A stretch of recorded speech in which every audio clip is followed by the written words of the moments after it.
Hey, thanks for joining me for another episode of ReMinders. So today I'm welcoming a good friend, Lucas Wagner, onto the podcast. Lucas and I met about last summer at some point, and we've recently been having some really great conversations. So we recorded this one just a few days ago. We were just chatting and hanging out casually, and we started to get on to what ended up being the subject of this podcast, which was the education system. Now, Lucas has worked in education for a few years, and he's currently working as a substitute teacher throughout various locations in Cincinnati, Ohio. And so he's given a little bit of his perspective on that and his ideas for the ways it's working, the ways that he could see it evolving. And so, we were just talking casually that we didn't plan on doing a podcast, and I was sharing this quote that I had seen on TikTok or something like that I'll give the quote at the beginning of the episode. So anyway, we were just like, this is some content that would be great for the podcast. So we decided to just throw the mics and the camera up and everything. And here's what we came up with. So I'll let you get right to it. And if you would like to add to the conversation, I did just create a Discord server a week or two ago, and it's very new. So if you're interested in these types of conversations, would love to have you sharing your input, your creativity, your inspirations, anything like that on the Discord server, which if you're not familiar with what that is, it's essentially just a forum. It's a kind of micro social media, if you will. So anyway, come join us and hang out with us on there if you're into that sort of thing, and appreciate you listening. Basically, it was like, I believe it was a German, one of the basically founding fathers of the current education system. Mm-hmm. He was talking about how it was set up intentionally in such a way that it is basically to keep children kind of docile or really familiarize them with being uncomfortable for 8 hours a day. And responding to the bell, the class bell, the lunch break or whatever, like shift bell is happening in the workplace or in a factory or whatever. Basically just conditioning people for factory life, essentially. As it worked, And it's been like that for how long? Right. For so long. Since this is already falling. Since we started, developing psychology as a course of study to kind of learn some simple tactics, then mankind has been doing that and trying to condition kids to do that. And it's like, man, you think they'd be the most, jovial time of our lifetimes. That's exactly what I did find a quote when I was looking that up just a minute ago, was someone saying, it's sad. But I think this was from Nazi Germany, so you can, it's even sadder. Maybe just try to distance ourselves from that. Right. Yeah. But like I said, I'm not sure. But he was saying that, those young years, boys should not be spending their time idly, and that it's time for, learning discipline and all this type of thing, which I'm not saying it's in an extreme sense that that's not true at all. Right. But like you were saying, that's such a jovial time of life. And when we rob children of that time to play, I mean, what's that going to do for their adult self? Is that setting themselves up to be in joy? Or is it setting them up to be just kind of used to depression? You've learned being used to shutting themselves down. And to not be valued for so long. 12 years of that, of just straight up every day, really, it's prison, It's always felt like a sentence, I think, to anyone growing up with that same kind of, the ones we know, right? The ones that have been taught for the same, couldn't tell historically, but 100 years or so, because, it's followed that same kind of principle that you mentioned. Yes, you want to talk? But I was like, didn't you say you were going to give me catnip? Oh yeah, we did mention catnip. That's right. I don't want to cut you off, man. Absolutely, but I'll keep going. It's because as it was first, either it was stated by some German, whoever it was, right, father of education. Yeah. Or maybe it wasn't a white dude. Most likely not. Most likely, sorry, I tripped on my words because, history rewrote it like that, so it must be like that, right? No, it was like we critically think to consider that maybe anyhow, we've been stuck on the same kind of pattern, Yeah. on something that That's for sure. wasn't that great idea, and I mean, it's obviously maybe got evil implications. Like I was gonna say, I mean, maybe it was a great idea for it did it. a master plan of some evil madman. I mean, I don't even really like who could vibe that with be? that language, but at the same point, like if you look at it, like we were talking about, so. But it's wrong. It's evil. Like you don't do that. Yeah, I mean, in like the grand scale, scale, I don't know that I believe in like good and evil, to be honest. Oh, yeah, and we could get into that, but it's like I'm not done actually. That's true. But to your point, like yeah, I definitely perceive that personally as not being in the interest of the greater good. It wasn't in the interest of the community at large. It was in the interest of the privileged and the thank you. status. Now they're the billionaires. At that point it was the landowners or whatever. The government, I'm sure. Yeah. Those in position of power. Yeah. But you're right. As it, that changes the concepts of what we describe as just, and what we have learned to be just.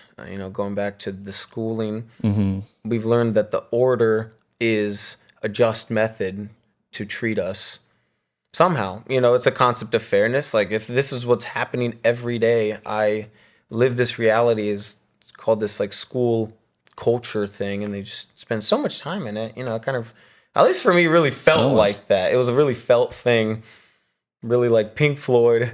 You know what I'm saying? Because meat processor, through the machine. It didn't feel anything different than that. So, yeah, I mean, did you go to a public school or a private school?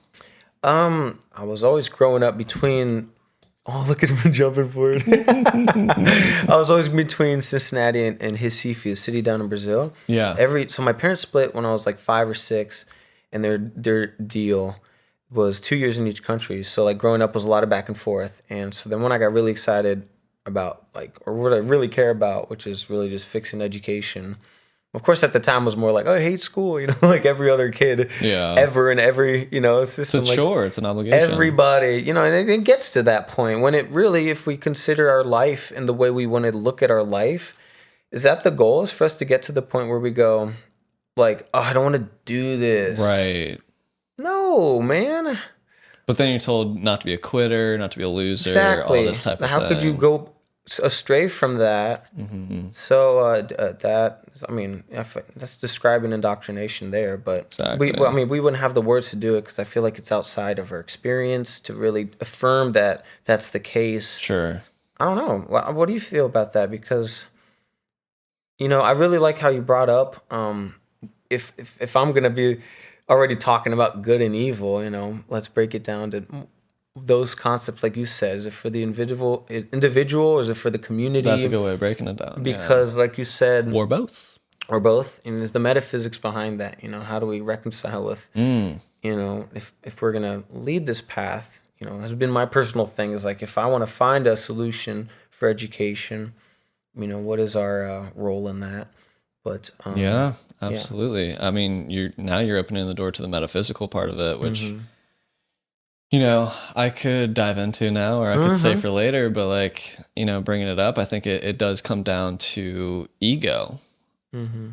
I think what people are kind of pointing at when we say that's evil is more so just ego.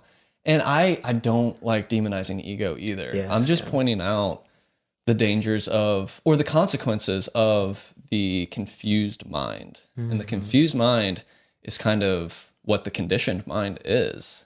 And we can make the argument that the education system, maybe intentionally, whether intentionally or not, it isn't really the point. No, but to me, but the function of what has happened has been kind of similar to that. It has sort of confused us into expecting, it has conditioned us, shaped us. It shaped us into a certain expectation of what the real world is. While sidebar kind of giving us information that isn't super applicable to the real world. I mean, do we really need to know trigonometry and calculus? Exactly. I mean, Yeah. I didn't study that stuff. No, so but I guess that's for me, many it was algebra. fear over algebra. Yeah, For 3 or 4 years. But gotcha. Because you're still going, why? You know. And to be honest, it was kind of fun. Good. Okay. Good. For me. I hear but I know you. a lot of people really struggle Okay. Good. with math. And Oh, it's good to hear stuff. of that because. But I knew that it wasn't anything that I really needed to know in my day-to-day life. At least maybe that's just the way that I have engaged with. Yeah. But with that knowledge. You get my point. Like I said, that was a sidebar. That was a tangent for sure. No, absolutely. But, no, it's the best kind of tangent because you're sharing a story and an experience, and that gives me a lot of context for my experience in similar situations. Yeah, so tell me about that. Like, so you're going between Brazil and the States. Yeah. So were you in public schools in both? That's right. So that's such a unique exposure. That I know, had. and it's got a good story to share with that, and I've always felt that like, its own kind of context of this kind of like being a separate thing, at least gave me a chance to be like, okay, like at least, you know, I saw these shifts happen, but to get to that, I think it was more the opposite of what you may assume it was. Okay. In Brazil, I had a luxurious, well, maybe not. I'm a white dude, you know what I'm saying? My skin, you know what I mean? It shows that. So, like, it's more likely that it's the case, but anyhow, I'm just... Yeah. You feel like, I see it. Yeah. You know, it feels me. I know. When I was like, what am I trying to get to? I'm not used to being on a podcast and being like, you know, but all the same. 2 years in Recife in a private school. It was an American school because it had to line up with their school year here. Oh, I see. And their regular school years were in January. They started. So just a little shift. So, but to make that work with the agreement, I had to stay in American school there. So my mom picked up this job so she can pay for the school.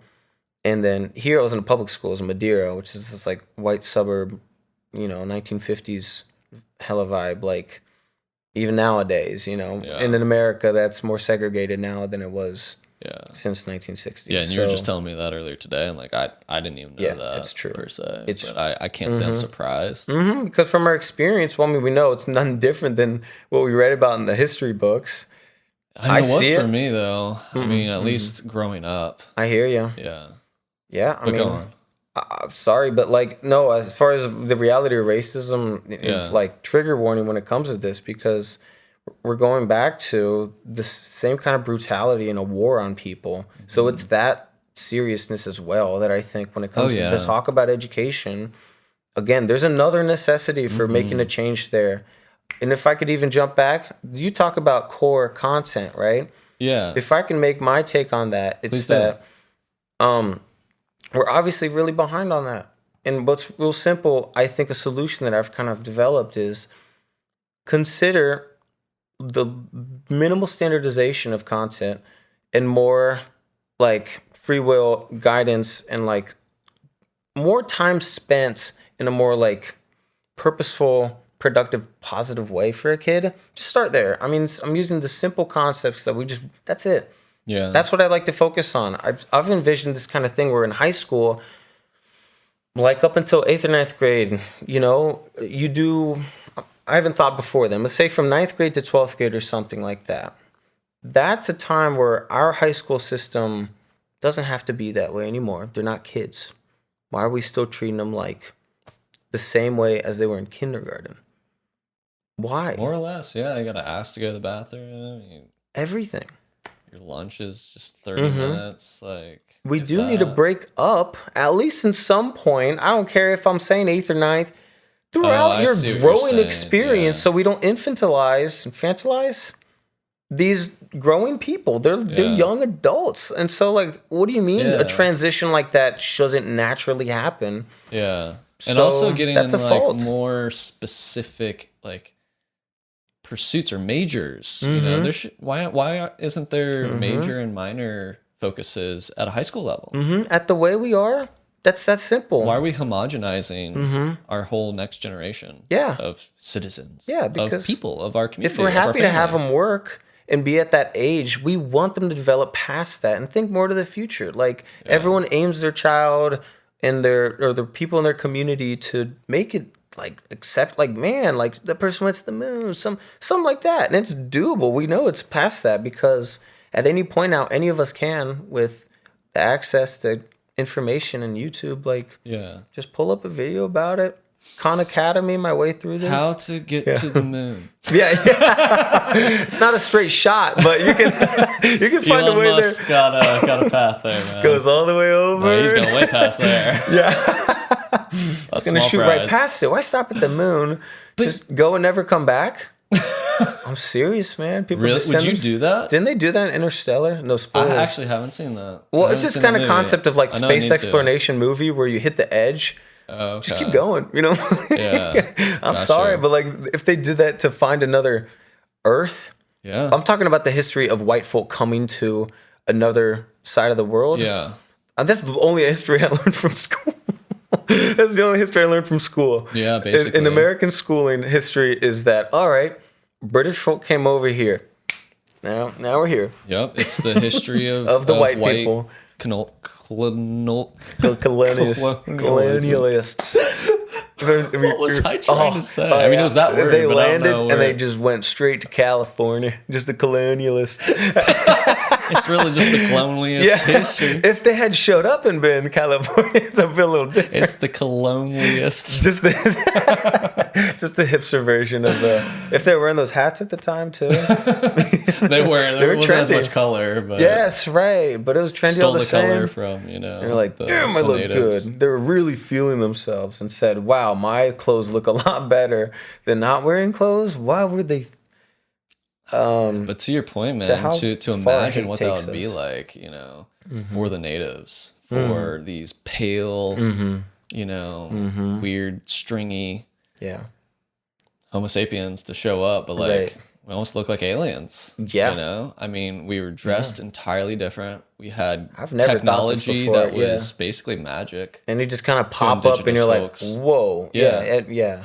And oh man, that's true. I don't know how deep I want to get into that tragic, sad story. I know, but true, but I've never to your considered. point, I mean, that's what we're taught is just the white history. Oh, for sure. You know, and I mean, obviously, like you can understand that because that has been the history. You know, we didn't honor the native history that came before we came into this land, right?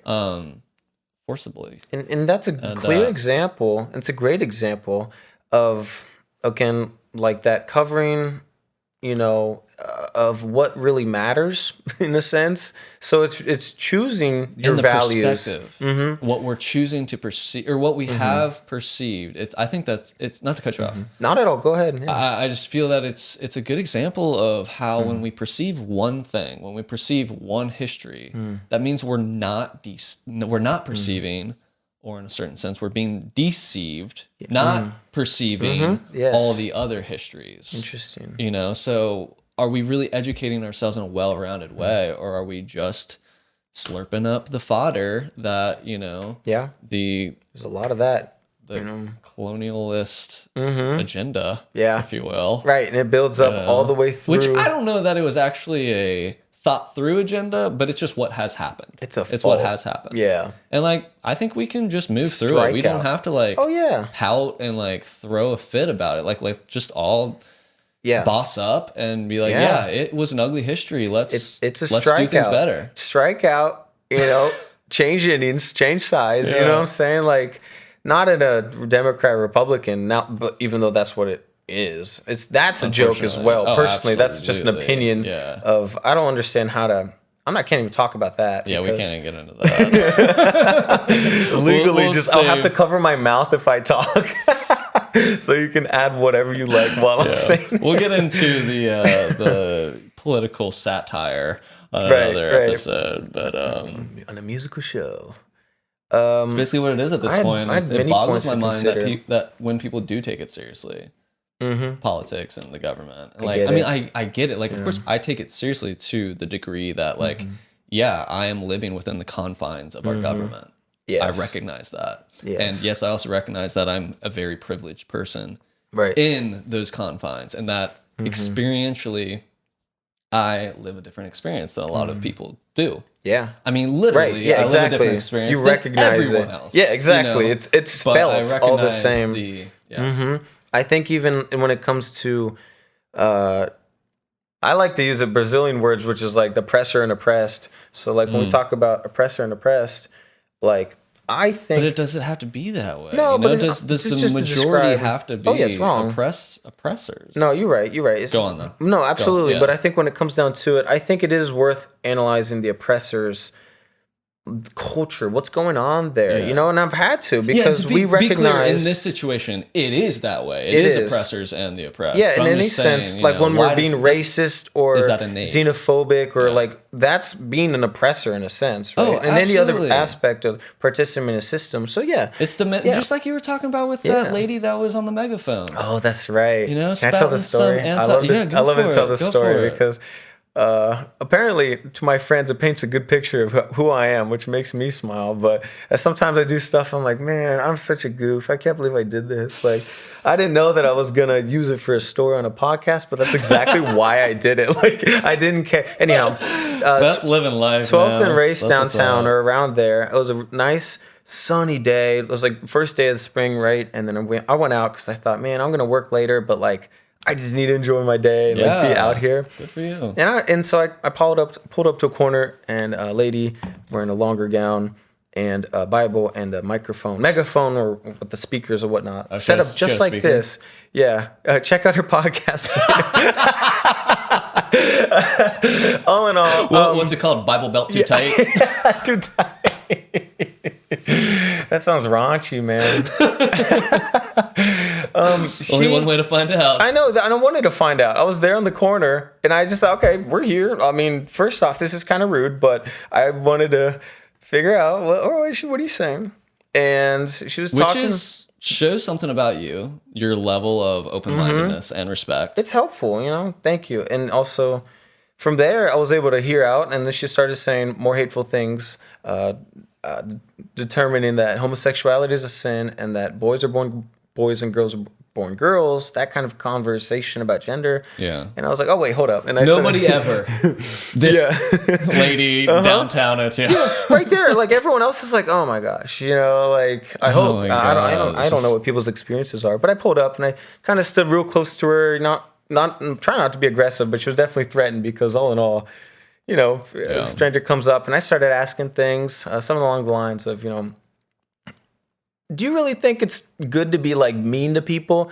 You're really just talking bad about a group of people that are people. Like, what are you going on about? What's the point of being mean and hateful? Is not the word of Jesus or God to just promote and congregate and share and be ourselves and like just, you know, and then, you know, more. And I'm more on the hippie side of things. I like to get louder and be like more passionate. I want to sing it out to her so she starts to feel it. Yeah, do you ever consider? You should have considered this little light of mine. I'm gonna let it shine. Oh, this little light. Oh, come on, this Come on, little everybody. love of mine. I'm gonna let it shine. Key change. Well, this little light, this little love, this little, you know, Yeah, life of man. mine or gender of mine. You know, like. I mean, but part of what the- you said people. You know, these are people, and it seems like at the core, this person or maybe this ideology has a different definition of what that word means. To you, it sounds like that means great. that you have an Yeah. innate dignity, Yeah. and to these folks, it seems like you're a person, but are you a sinner? Yeah. Or are you saved? Yeah. That's whether or not you have dignity. And Yes. that, dude, That's come on. Yeah, it's very explicitly hateful. Yeah. You know, that's what we call it. We're gonna, don't call that oh my out. God, Like, yeah. and a lot of get me started people on are religion. there. Yo, right. Oh, you're right. Yo, and I'm looking forward to listening to more of your podcasts too because I always focus on the education, and I love just talking about those opportunities because from my experiences, I've grinded my gears. But you, when it comes to these metaphysics and understanding our relation to self and society, is really cool too. Thank you. And it's yeah. funny that you say that too, because right before you said that, I was almost like, every episode I have to have one topic that I'm not going to get into. And last time it was education. Oh, really? And Karen and I got into it twice. Because you brought it up about not doing it. Well, we didn't bring it up like before it came out. We were just like, let's not go there. Not topic of the Nix that, conversation. yeah. But then we ended up like getting kind of deep used to into talk it. about it. Yeah, so I guess we'll probably get deep into religion today. Yeah, yeah. But to your It'll point, happen. like I don't want to harp too much on like these aspects of life. Like I kind of want to just cut to the chase. Like I'm not trying to harp or True. Rag on people's Right. culture or religion. I don't benefit from that. Yeah. Or the education system. I mean, my dad works in the education system. He's been working through Mount Healthy school system since late 90s. Such a grind. Early 90s. I'm assuming that. I mean, that's how my experience would imagine. Like, is it a grind for him? Is it like really hard? Or I mean, I don't want to speak for him. Right, maybe sometime I'll get him on the podcast. Maybe it'd be cool if you're both because he's here been for a working for conversation. so long. Yeah. Oh, that's great. But he no longer teaches. He's more in the tech side of. He's on the staff. Gotcha. He does work with the tech staff. And I think that's because he sort of maybe got a little burnt out with dealing with the kids like on a daily basis. I mean, different school districts obviously have their flavor and different people in there, but it seemed like it was kind of a struggle. I bet. Yeah. Just misbehaving and I think it was kind of putting him in a position of like, and that's I think a lot of teachers end up having to be just disciplinary. Like you were saying, kind of like babysitting. Yeah. And it's just like, dude, that's not why teachers get into teaching. Exactly. Yeah. But how are they spending their time like that? That's a great point. And are the teachers educated on how to approach, emotional outbursts, mental stuff, energy stuff with kids? I mean, I don't know. I would imagine there's at least. I think that we're at this point of the conversation and this year that we're in as well, that we do understand mental health is a subject to be studied. Yeah. That will, I gotta admit, like, we gotta know that that's gonna come up on the curriculum soon. It should. Absolutely. I mean, I don't know. I'm just hopeful. How could it not? If we're prioritizing algebra and geometry over well-being, how your own body works. I mean, I don't know about you, man. When I was in high school, I had one semester of health. I never took anatomy. I had physical science, biology, chemistry. What does a 15-year-old need to know about chemistry?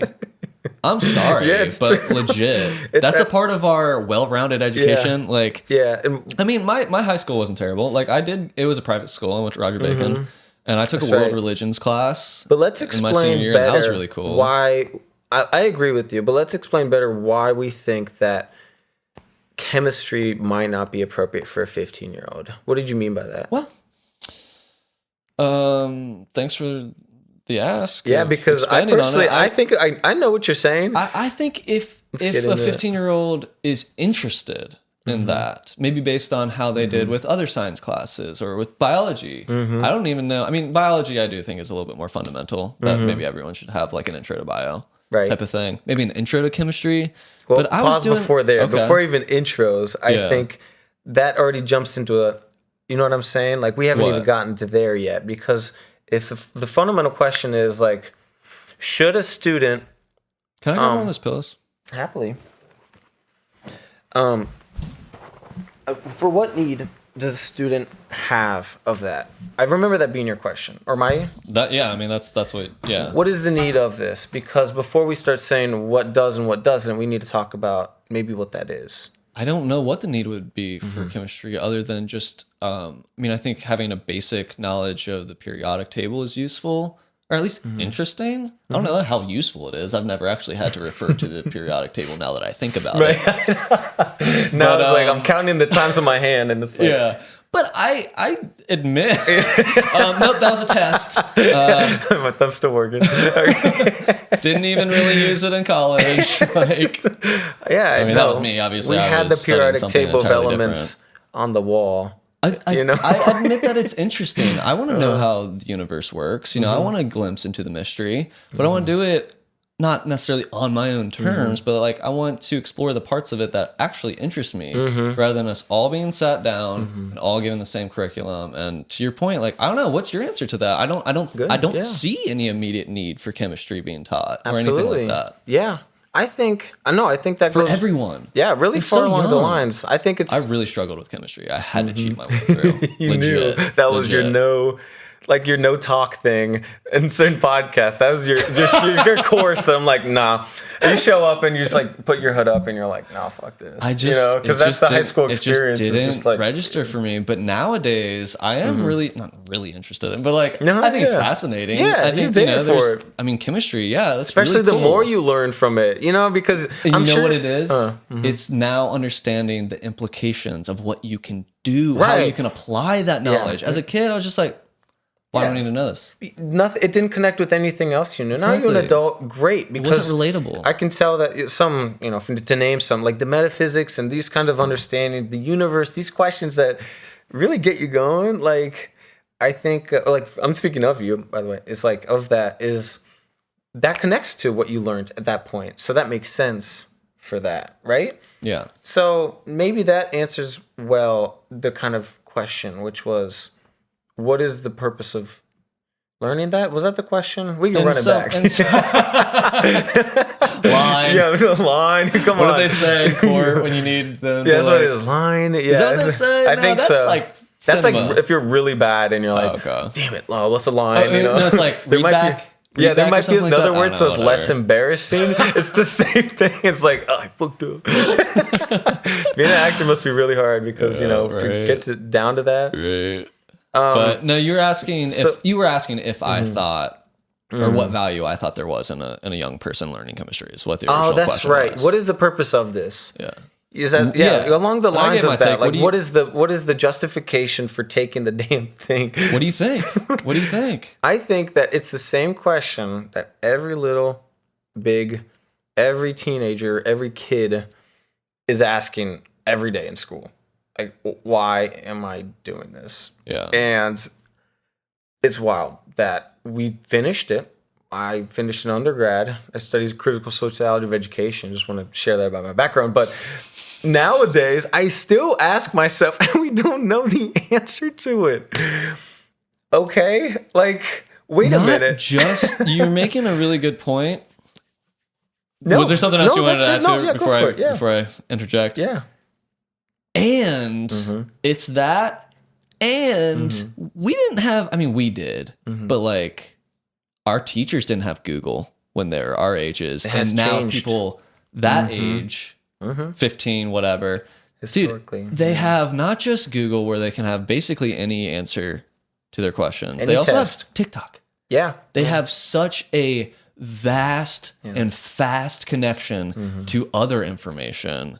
And I mean, oh my gosh, Ooh, we that's could a get big connection, big conversation, huge Seriously, conversation. We're That's there. what I keep coming back to. I mean, that's part of the theme of the podcast. We Is start like jumping into mental health. We start talking about wellness and whatnot. yeah, and social media is a huge part of wellness right now, mental and emotional, and whatever else. Yes, you know? and the way we Socially, yeah, exactly. I think there's Interact a with social epidemic of It's trying us, isolation, loneliness, media addiction, phone addiction, you name it. And then all of the other addictions that you might fall into once those are, but I think we all pretty much have those first four to some degree. I would relate. I would You identify. All the same, we find something to bond to. That's exactly what and it could be. Yeah, I mean, I We're remember trying hearing to connect. We're hearing trying that to through that bond. TED talk. Like, is amazing to think that. With the one where they were saying about addiction and connection. Yes. Connection being the cure to addiction. Yes. Community. Yeah, at least like that. In certain cases, a lot of cases, like you're saying, we have an epidemic of that lack of a community need. Wait, sorry. There's a. Is that what I'm saying? Yeah, we're not reaching that need. We're not. We have a scratching personal it need. Yes. Yeah. We're We not have a need meeting to our connect. personal need, which is to connect, and we've been just bad at that. I don't know what the best phrase for that is, but simply We've been distracted by this false sense of connection through social media where you're getting likes, you're giving likes, you're seeing little tiny glimpses, little windows into so many other people. And also our means of connecting, because we have overlooked texting. you said our memes of connecting, right? All of them. We can't connect without memes now, and that's a separate But object. legit, And legit. I think having the separate object, and as we know, like a separate experience. I personally, like, I don't know, it's a personal thing. I don't like calling because, like, I'm looking around, like I'm talking in this room now, you know, so And it's you're just, hearing someone else's thoughts yeah, without and I'm seeing here, their body language. but I'm like, if I put the phone away, like I'm still here in my room, it totally changes the scenario. So we know that's a big different thing. At least personally, like I feel the social change, you know, compared to like when I'm by myself in a room and then I'm talking to someone, but it's just not the person. Our brain doesn't say, "Oh, I understand the person's literally right here." Because you're only getting half of the communication. Yes. You're only getting half of their Yeah. vibe. Karen and I were just talking about this. Like, there's something ungrounding about texting and phone call, but I would much prefer a phone call than texting, I will say. Video chat is even better because you at least kind of can see their body language. But when you're sharing space, like you and I are grounded into the same room right now, you know? And yeah, of course there's maybe nervous energy and stuff, maybe ungroundedness in our energy field and stuff. But at least we're like reading each other's vibe. We know that we're not in threat of each other, or we know that, you know, our bodies we're giving each other attention and when our you're bodies texting. have become this way as the animal that we are. We evolved just this have to way. look at it like, as I would look to the cat, I would expect it to act like that, you know. And so when it sees another cat versus when it sees a video of a cat, like it's different also. Absolutely. You know what I'm saying? Yeah, like, dude. so it's gonna be just part of, Because it's physical. we We're in don't the evolutionary 3D right now, not the 2D. Exactly. Yeah, exactly. It's People a are whole talking nother, about 5D. Like, let's get out of 2D first. Let's jump out of there. Let's get out of that, and then we can talk. we can ascend. Let's ascend into 3D first. Let's arrive in 3D. Yes. We're at 64-bit right now. We're still kind of pacing ourselves. God. We went down to 32. Yeah. And then You think your 4K is scratching the edge? Oh my Nah. gosh! But Compared to what dude, this I mean, is, there's so much nuance in communication. I'm so glad you brought this up, even though literally Karen and I talked about this in the last episode. But I'm really glad you brought it up because it's cool. such an important conversation. I think it's an important thing to say on a podcast where I'm literally like obviously putting some kind of value into spoken word. But I think about this a lot, how limiting language is. You know? yes, And even not just in the way that I communicate to you or communicate to anyone, at least right now we're sharing a vibe, you know, through text. I think we've already illustrated how hard it is to communicate in those, I don't feel in like just we're those good ways. at text. Like we're having a great conversation. Our texts are so bad, and it'll be something on the lines of, "Hey, dude, what was it? Sunday? Do you want to meet up? Yeah, sure." And it gets around Sunday. It's like, all right, bro, can we do it like Monday? And it's I like, think that was yeah, perfect. sure. We didn't Well, beat it's around the fine. bush. We're just like, when are we meeting up? I know, but because when are we meeting but up? we have to be like that, and it makes sense. But Yeah. again, is that the way we're doing it now? No, it's so Yeah, different. maybe a little different, yeah. I don't know, you know, No, it doesn't I matter hear for the you, yeah. intention Yeah, I of hear it. you. But again, we can see the difference in look how bad it gets. Like, how good can that conversation really get? Exactly. And you know, it can and be I use that okay, example but- because we were quicker to cancel. You know what I'm saying? I feel like I don't want to go when I'm at home too. You know what I'm Yeah, saying? I get that same. kind of like, it's Right. wild, bro. I think Right.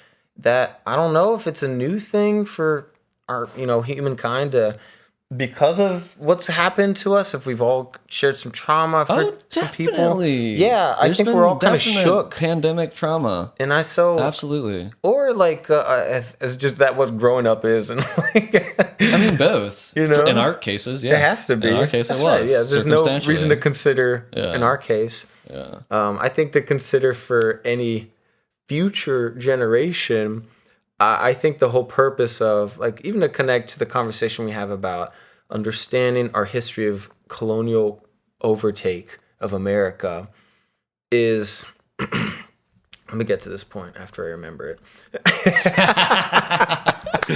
It's waiting for you. Help me jog it. What was I just before then? Just talking about communication and About that Pandemic. question that I had brought up Yeah. earlier, even as we want to connect to when it comes Which to the one? Which question? content of the purpose of chemistry. Oh, for okay. one. Okay, bring us literally back, like bring us to back. there because I do want to say something else about Please. communication, but, well, but I think it has to do with, you know, where we want to take. Okay, I got it. Where we want to take ourselves. Where is the, you know, the kind of pathway? And it seems like a t-shirt cliche, kind of like restorative mantra, but it's with education. But it's I want to change that too, because many times when we hear that, we think it's like this godly concept, this holy.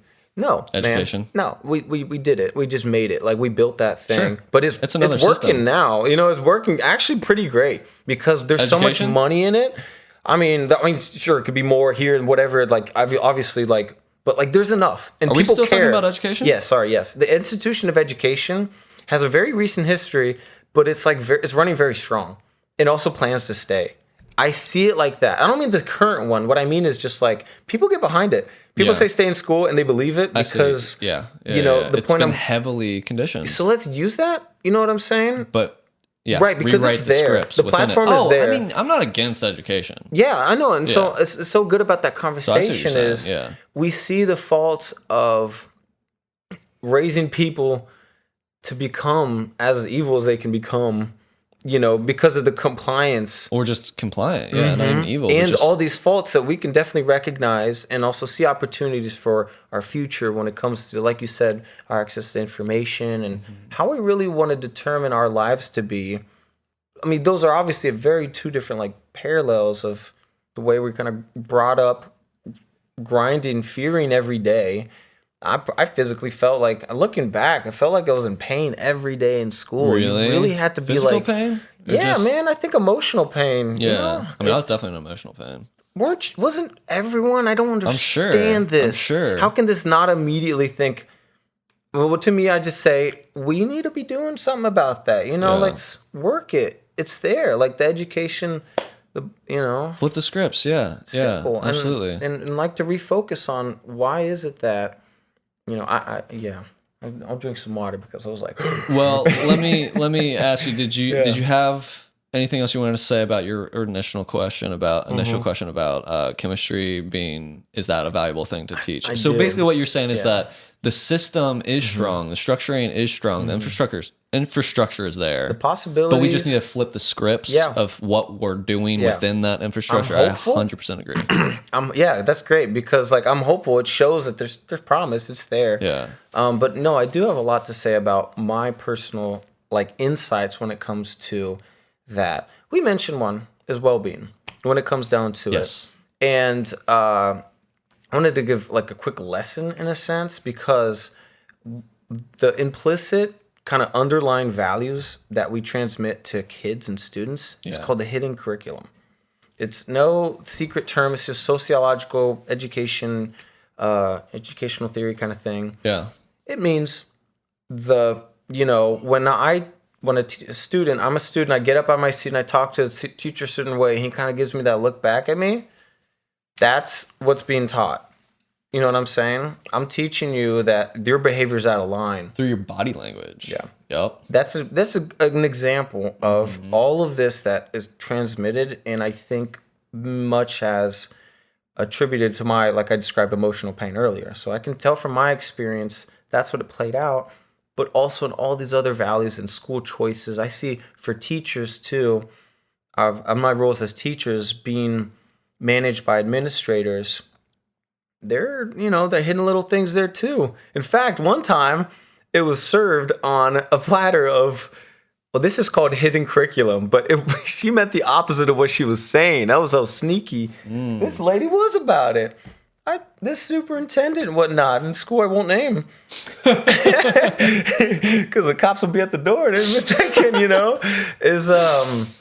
Is talking to the class or the teachers, the staff, about how the hidden curriculum is what teachers are kind of on the side teaching kids, like that kind of like stuff you're not supposed to teach in school, like whatever that may be. I think that was a disagreement. What do you mean? Culturally. So like just like the social cues? Is that what you're kind of getting Maybe, at with yeah. hidden curriculum? I think in this case, what I understood was there was a way of behaving that she didn't like the teachers were doing, because she was saying, you got to do by the book, and I'm like, I'm doing it by the book. You know what I'm saying? But like, you don't like the way I'm doing it by the book, because I'm using the book every day. I wouldn't go off script. I don't understand. Unless it's not working, then as every teacher There is a script? does. For this case, it was, because it was very focused on Oh, every 2 weeks we're gonna do a test. And these are for kindergartners and first graders to get as much data as possible. What are you testing the kindergartners? Kindergarten skills, but I don't know how. The good question is, what's the purpose of that? And it's for data. I think their justification was that. However, is it for the kindergartners? Not really, because again, I was only following that script, and if I stepped out of script to maybe like help them catch up, which is like or deal with the nuance in the room. All of that. Mean, they're These not kids robots. they're not robots, but yeah, and then haven't had any social skills worked because of the pandemic too. Right. And, oh my gosh. Wow, what a situation that happened to have her tell me to not be so, I don't know. And if I can describe my way of being, especially towards the kids, affectionate, openly caring. I've verbalized that I cared about them every day. I did my best to be like, that's what I was there for. And that's what she was asking you not to do? Well, she said things about that. And I don't know if she was directing to me about that. Okay. But I understood that school didn't like me as well. And so I was connecting the dots there because, and actually that might be a faulty connection. So anyhow, I just wanted to describe the whole experience. It was like such a power trip as well, Yeah. So Jeez. her describing the hidden curriculum as this kind of like rogue, you know what I mean? What did they call it? Agenda. Yeah. No, what? Like, who am I there for? Agenda for what? For what? I don't know. I don't understand. That's just nuts to me. That's my intake of it. And no, the hidden curriculum. Oh, I didn't get back to the question being. I love going off and talking about different That's what it's about, man. That's what a conversation is. Yeah, that's where it brings us to. Yeah. Hop in the river, flow with the flow. Yeah, great, cool. Yeah, and you're good about like whenever you want to talk up, so I never feel bad. You're a good host because you're a good listener, and I think that's what you had me too. Like, it's a great skill to have to really sit back and be like, just I'm here for you. Yeah, man, 100%. It's really helpful, for everybody.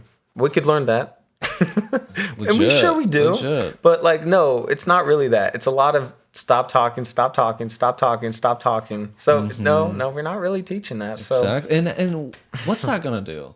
But make a person want to talk more. Well, true. You know what I mean? Or like, feel just shame for after talking. they suppress themselves enough, there's gonna be an innate. I need to express myself. Right? Yeah. And if there's not healthy channels, healthy examples of that, that's gonna come through as whatever comes through as crime, violence, just being a toxic individual to your friends and family. Yeah, you're paying. Your life is to yourself. Pain. Yeah, to yourself and all the things that we bond to, and how that can affect other people. So of course we're gonna, be afflicted with many ailments and illnesses as well, and how much we suffer in our life because of the system that we've built for ourselves. Man, just screws ourselves over. So right. And it should, another kind of justification, because I think not only like a good argument for it, but like the good warrant behind it is that, remember, this is for us. This is the only purpose I'm trying to do is help us feel better, make our young folk just better, just heal them. Yeah. Please, let's vibe on that. Yeah. Another solution I have, because I do got a lot, man, but they come up and like, we could work with this, we could work with that, and I mean, I got goosebumps when I first wrote it because I think it works really well to consider when it comes to these reparations and these healings that we have to, like we've described, we've been talking about. Yeah. What do we do about that? Well, I also find this other kind of like hand is like, I have a bunch of teenagers and I don't know what to teach them. You know what I'm saying?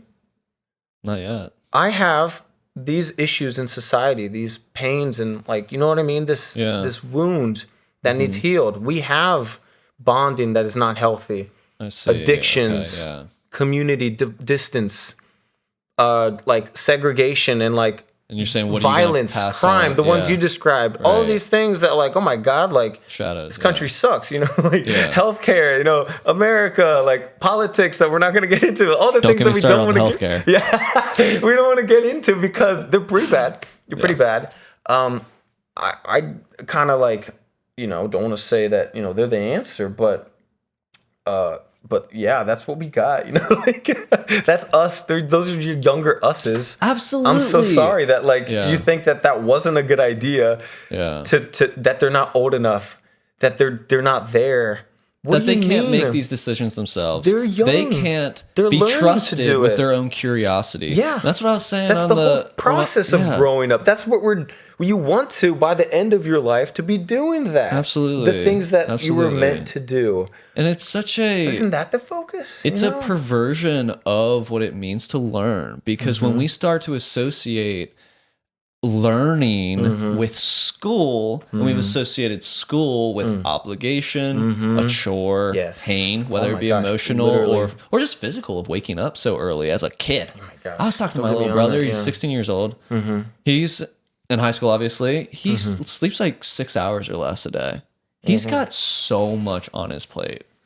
You know, and it's just like you're at school for 8 hours, then you're expected to be studying and your time off. Yeah. You know, so we have these negative associations. I still have negative associations with school. I'm here and like learning. I'm noticing my body. I'm like comforting myself because you look back at like, my God, that was painful. Right.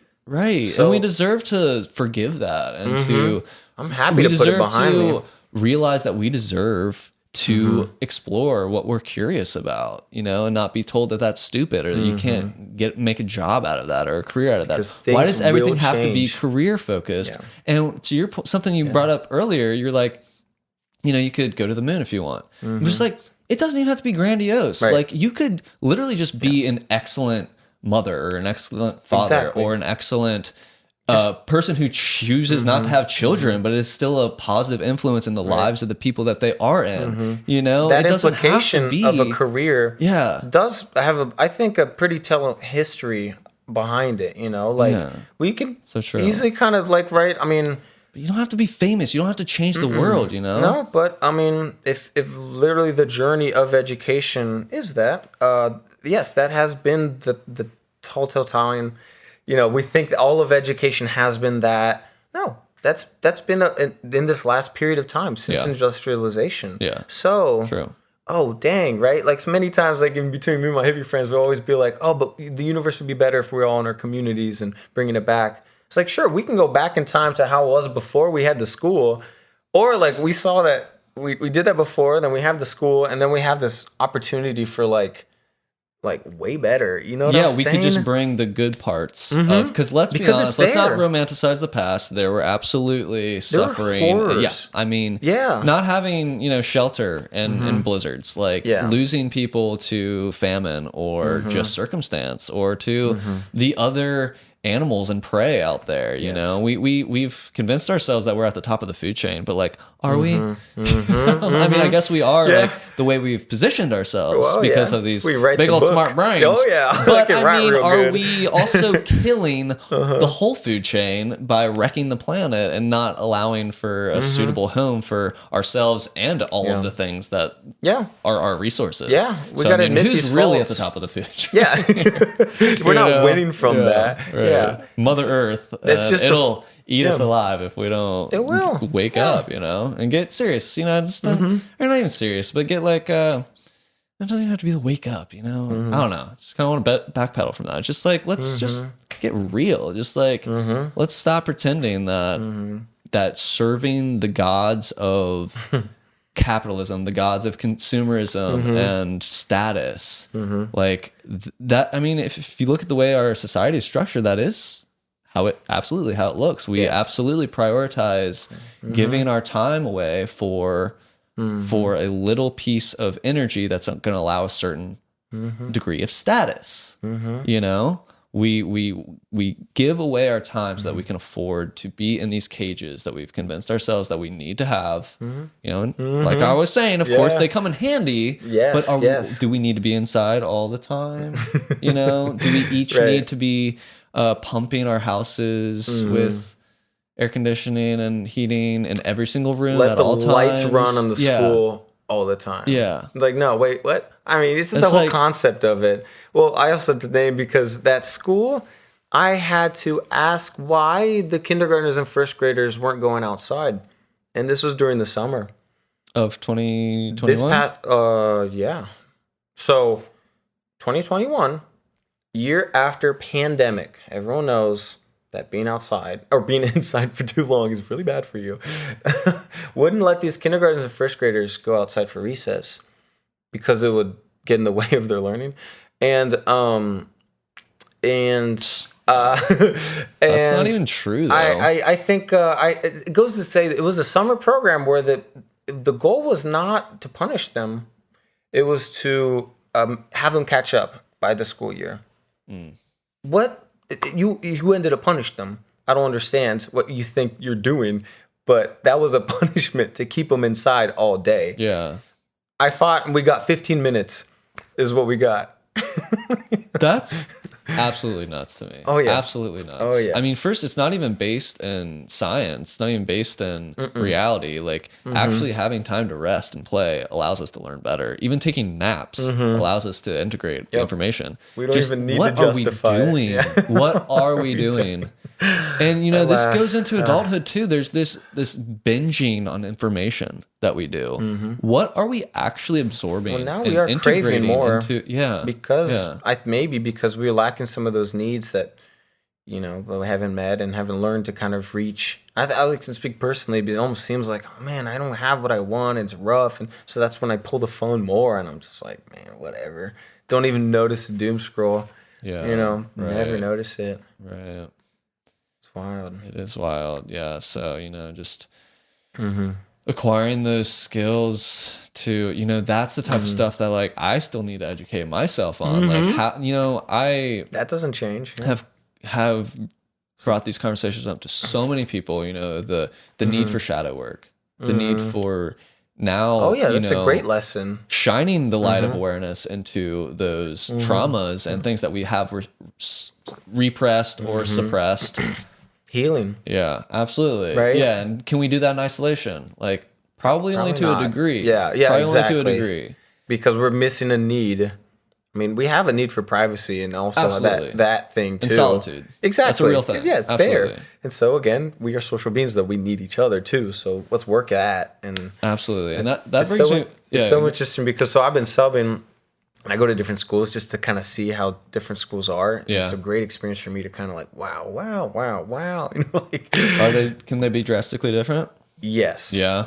Actually, I think each and every one is just phenomenally like its own anthropological kind of thing. Because neighborhood is like that. True. Especially how segregated it comes down to in America. Yeah, it can be, yeah. Dang, but what was I going to bring up before? I think you brought it up and you said it yourself. You asked about purpose of education. You said it. It's the same thing you've been trying to learn now. You did it. You described it yourself. I think that's it. I mean... What, specifically? In a sense, what you mentioned about shadow work as a good lesson for you, that's the kind of questions you've been pulling for yourself. The podcast and your journey through work and life, and love and like connection... or just like in my solitude, those answers, that is what we can be working. And I don't mean that as a content, but like for you personally, that would be into the dive of the metaphysics. Yeah. And for anybody, it would be this hand or the other. I'm over here growing up trying to live my life. Society has these needs that aren't met. Yeah. Where is my role in society? Absolutely. Can it be? And that's great. Just it doesn't solve everything for at least how do we build the school. Yeah. But do we understand that the curriculum should describe that? Do we understand that it needs to be reflective of our actual needs, not the needs of those trying to basically raise a generation after generation of robots. Yeah. And we actually can make robots. So why don't you just do that? Yeah, exactly. And let us be the creative, divine creatures that we are. Let's get down to it. We've made smarter AI. We did it. Let it be. Let it be. As scary as that is, it's just all the concept of... Let's bookmark that. Yeah, true. I have something to say about like artificial intelligence and stuff. And I feel you on the initial like fear factor, but I'm going to reel it back for a second. Yeah, because if we're talking about our needs, more importantly, it is about reconciling these faults that we've made, and I think at least looking at the faults as a way that we can find the way to shape the school right? And move forward. And move from there. In our independent lives Step and in by our step communal by lives. step. Yeah. Absolutely. You know, step by step by step. I think it's something that I love even sharing with the kids. Actually, they don't care. They don't care. But I tell them because as adults, it's good to share here. So there's my chance to actually be heard about it is I went to one school where they had a meet and at least like do acknowledgments or whatever. And as a concept with a parent, teacher, no, like I'm sorry. teacher, I'll describe it better. Yeah. Every morning, all the students sat in a circle and like said, "Hey, good morning. What did you do?"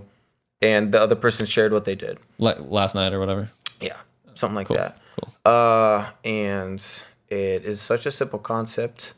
Just a little check-in. Yes, and it really is. It feels like nothing to them, and it probably I can't attest to how definite that's a positive growth or not. But if there was something maybe that really traumatic happened, that would give someone a platform to Also, like let that off their chest. It's there. Yeah. So yeah, we can see the benefits. But for me and my experience, I was like, wow, as an adult, like that would be so nice. Yeah. I've been hearing that need, my personal need for myself, as I've been describing you of my past weeks or so, is so like that. So looking at that fault, looking at that need to pull into, well, maybe you know what, if adults could benefit, that if we think it work for kids, it work for adults. Right. Also, kind of find these things that do work because. Again, looking at the faults to teach us from where can we work with that, right? How can we move forward? Yeah. And that brings me back to what I was about that I wanted to say about you're talking about me at this point, like doing shadow work as the next thing that I need to learn how to do it properly. And I even like reframe that as like shadow play. And I think that ties into my conditioning. Like I have a negative association with work. Yeah. Homework. Right. Obviously the work outside of school, it's separate from duty. We feel like it feels drain like a duty, of us. though. Yeah, absolutely. This obligation. Whereas play, this can be fun and fulfilling and productive in that sense. But I was again talking to my family the other day about I was talking to my brother about he was saying that he's been on spring break and he was like talking about how he just wants to be more productive with his days and stuff. And I'm like, bro, maybe reframe that. Like productive is a capitalist word. Like true. That's so instilled in our being, in our conditioning, in our mind. It's so programmed in our mind that we need to be productive as often as possible. And I used to use that word all the time when I was his age in high school. Is like I just want, but for me being productive was like working on music and stuff like that. But that is, I think that word, that's a sign that it worked. The education system, it did it. Propaganda though. They tried to make us into that. Yeah, and they're succeeding. Yeah, absolutely. That's what I'm rebelling against. And so that's like a great reform kind of like connection there. And I also think it was so funny before because like you were right on the point about productive. Maybe we shouldn't think like that. But wow, isn't it wild now, especially with their phones, that when we do the doom scroll, that's play, right? We're escaping exactly. Right? So we are trying to not work, and we have developed that balance partially through the manipulation. But prior to the history of that, us being in schooling or in combination with that, imagine it's different for kids now. That with that combination of having those kind of tactics in all of the structure of our schooling, you know what I'm saying? Yeah. So now we avoid work because it isn't us. It's not a responsibility. It's a subconscious rebellion towards the conditioning, the institution that we've been in since we were so young. Young. When did you go to preschool? I was born in 94, so it was 98 or so. So you're like 4. Yeah. Yes. I started preschool around the same age. So we've been in some sort of schooling for the majority of our lives. Yes. Even as grown-ass adults, for the most of my life, I was in school. That is a crazy thought. It's so long. But anyway, I wanted to finish my thought about productivity. And I was offering a reframe to my brother. I was like, maybe just ask yourself, like, what would be fulfilling? That's such a deeper question. That's such a deeper pursuit. Because I do, there's things that I do that are productive that aren't fulfilling. But I think what he's getting at, what a lot of people are talking about when they're talking about I want to be productive, you want to feel fulfilled. You want to feel accomplished. You want to be working on the things that excite you. Yeah. And that bring you joy. Yeah. You know, right? It's what makes more sense, whatever makes more sense to you and brings you that. And I think that's what it feels like. I think that's what's at the heart of it. We're seeking that because when we're trying to work or do the homework, man, it don't feel like that at all. It's like, unless it's a subject that you actually really love, that makes your heart sing. You know, like if you're into music theory, then doing your music theory homework might actually be fun. Yeah, you're at least tinkering with it. Right. If you get tickled by learning parts of the mystery of the universe, then science is going to be actually exciting. But when it's force-fed down your throat, it's not that hard. And you're a failure and a loser if you don't do your homework. Exactly. You know, and you're going to be punished. The shame, the social shame. Yes. It's not that hard. It's not that hard to individualize it, especially with the research we have now. We're in a great position for it. Right. Come on. The level we got apps for this.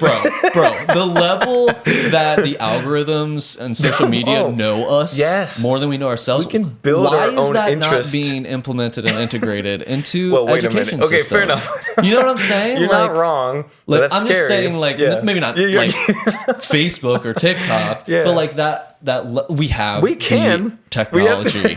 We could definitely make that part of the infrastructure. That's what we can do because we can say, all right, like as you naturally grow, well, we don't want to be influenced because we can still have our choice, and it's hard to define. Then talk about like free will, and you're gonna be influenced at some point, regardless. But yeah. Well, anyhow, so I'm worried about the implication, moral implication, ethical.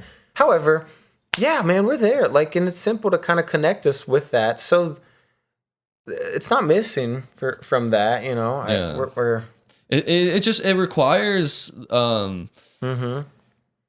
Give me a job, like let me fix it. Like I feel like let's write this Constitution of education. Let's do it, man. It's just I hear, and this is what we almost got into that one night at Umani's. I feel like when we were having a similar conversation, and you were talking about education reform, and I was asking you, do you really feel that it can be reformed? Because I tend to feel more that it needs to be just like broken down completely, and then build it up. To your point that you've said today, I agree. Like the infrastructure's already there. Yeah. Why can't we? But it's the same deal with like, okay, well, like our,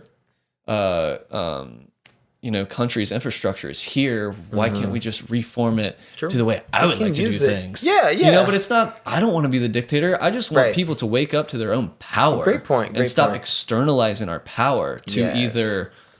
The gods out there, whether they be religious or consumerist or materialist, we are all serving some energy. Yes. Are we serving the energy of our ego to, I want to be the best version of me possible, which could look fine and that could, whatever. Are we serving the energy of presence? Are we prioritizing being here in the moment, recognizing that this moment literally is the only thing that we can rely on. I can't from our experience. I can't give evidence. I mean, maybe I could if I knew the formulas, but I mean, mathematicians and scientists are very familiar with infinity.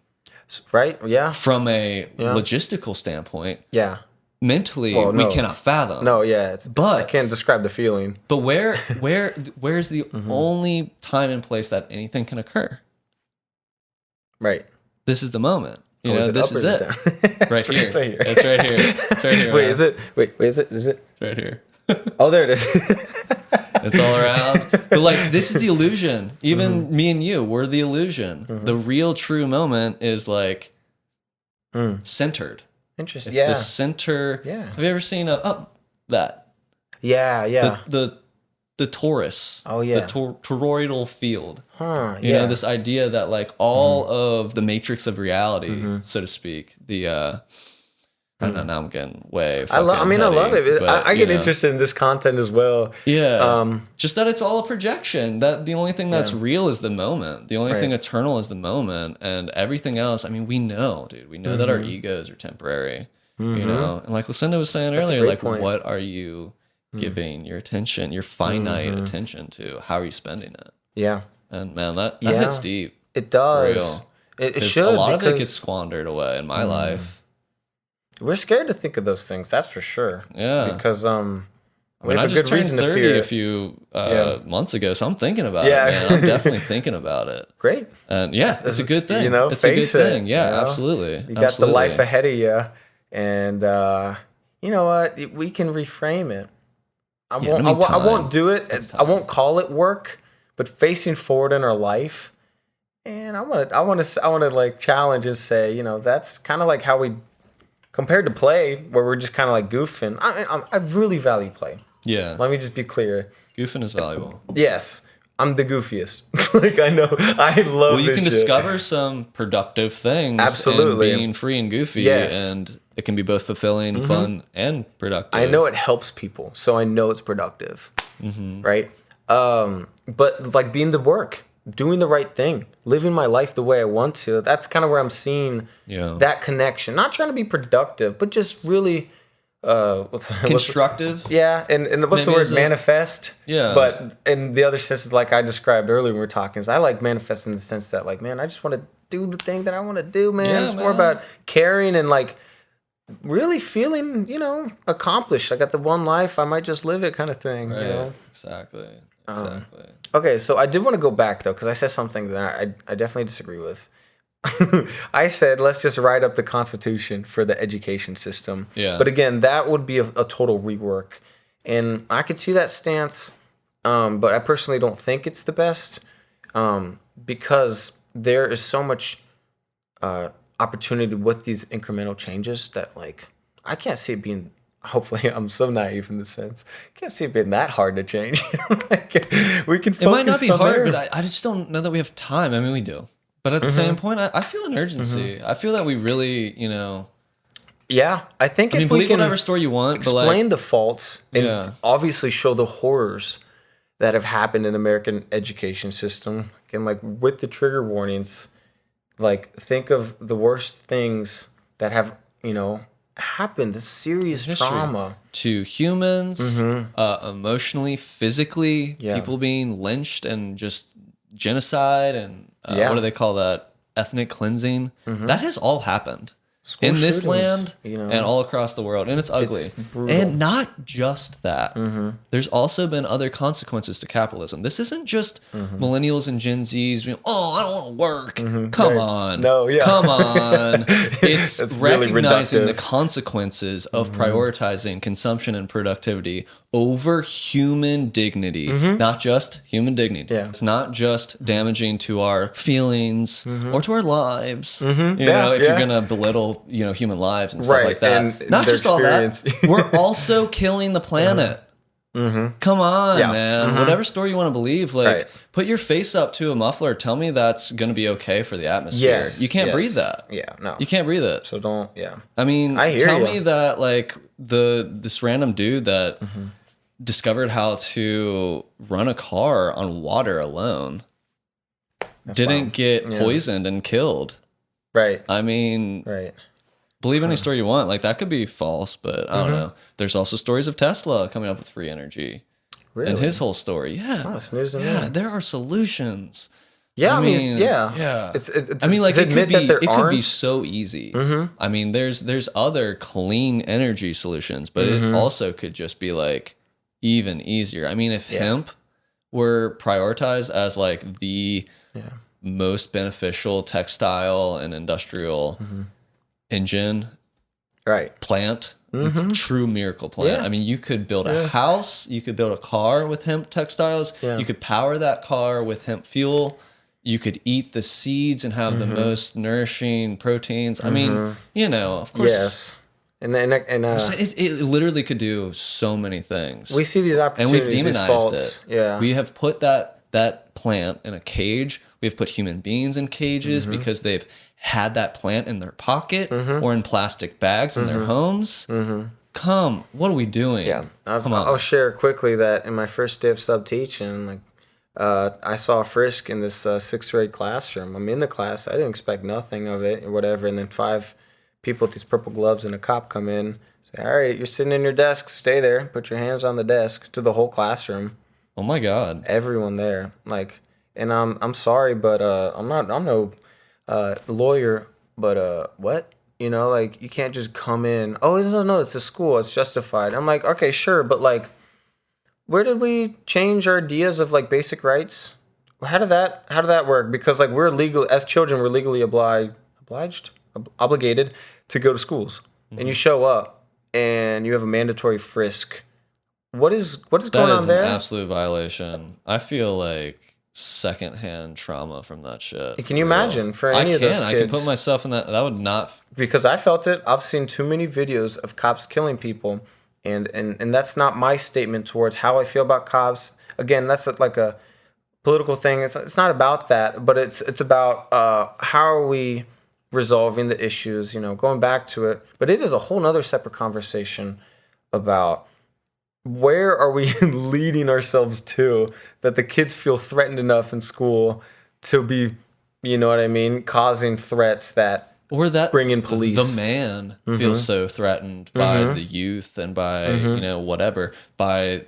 I mean, what they're looking for drugs, right? Yeah. They're threatened by expanding our consciousness. Let's be real. The teacher had to side with the whole thing because to make it, you know what I'm saying? I mean, that's their job, and they could easily be replaced and all this stuff. It's absolutely ugly. I did not know that was going on. That's really disturbing to me. So we've got a lot of backpedaling to do. We've got a lot. Like I don't have the answers, man. Oh, I do. We spat out a lot, dude. What are you talking about? I think I see that as a game plan. I see the vision, man. I don't necessarily see the vision of how to get there. But you know what? Yeah. I will say that I have trust, and I do believe that when we align ourselves with the feeling of what we want, I said this to you offhand at the coffee shop the other day. I was like, I was just like imagining that you didn't have a ticket. You're parked over there. Oh, right. And you're like, I mean, that probably won't do anything, but I was like, we'll get into it later. But like, I really feel that, like, to me, imagining, I just thought it'd be a good opportunity to tell you about it. Yeah, for sure. Was this when we were walking back to my truck? Yeah. And I hadn't paid the meter in a while because we were talking as long as, or longer than we are now. Yeah. Right, just hanging out talking. And you're like, I hope I didn't get a ticket. Right. I was considering, that's a possibility, but I'm definitely not going to worry about it before I know. Like, it doesn't mean no benefit. Is that what we were talking about? Yeah. Oh, anyhow, and I was just like, imagining that you don't.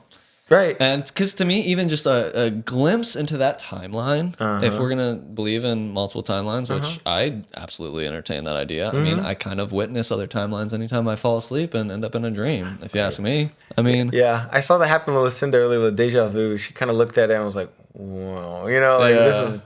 wacky feeling. Don't get this at all.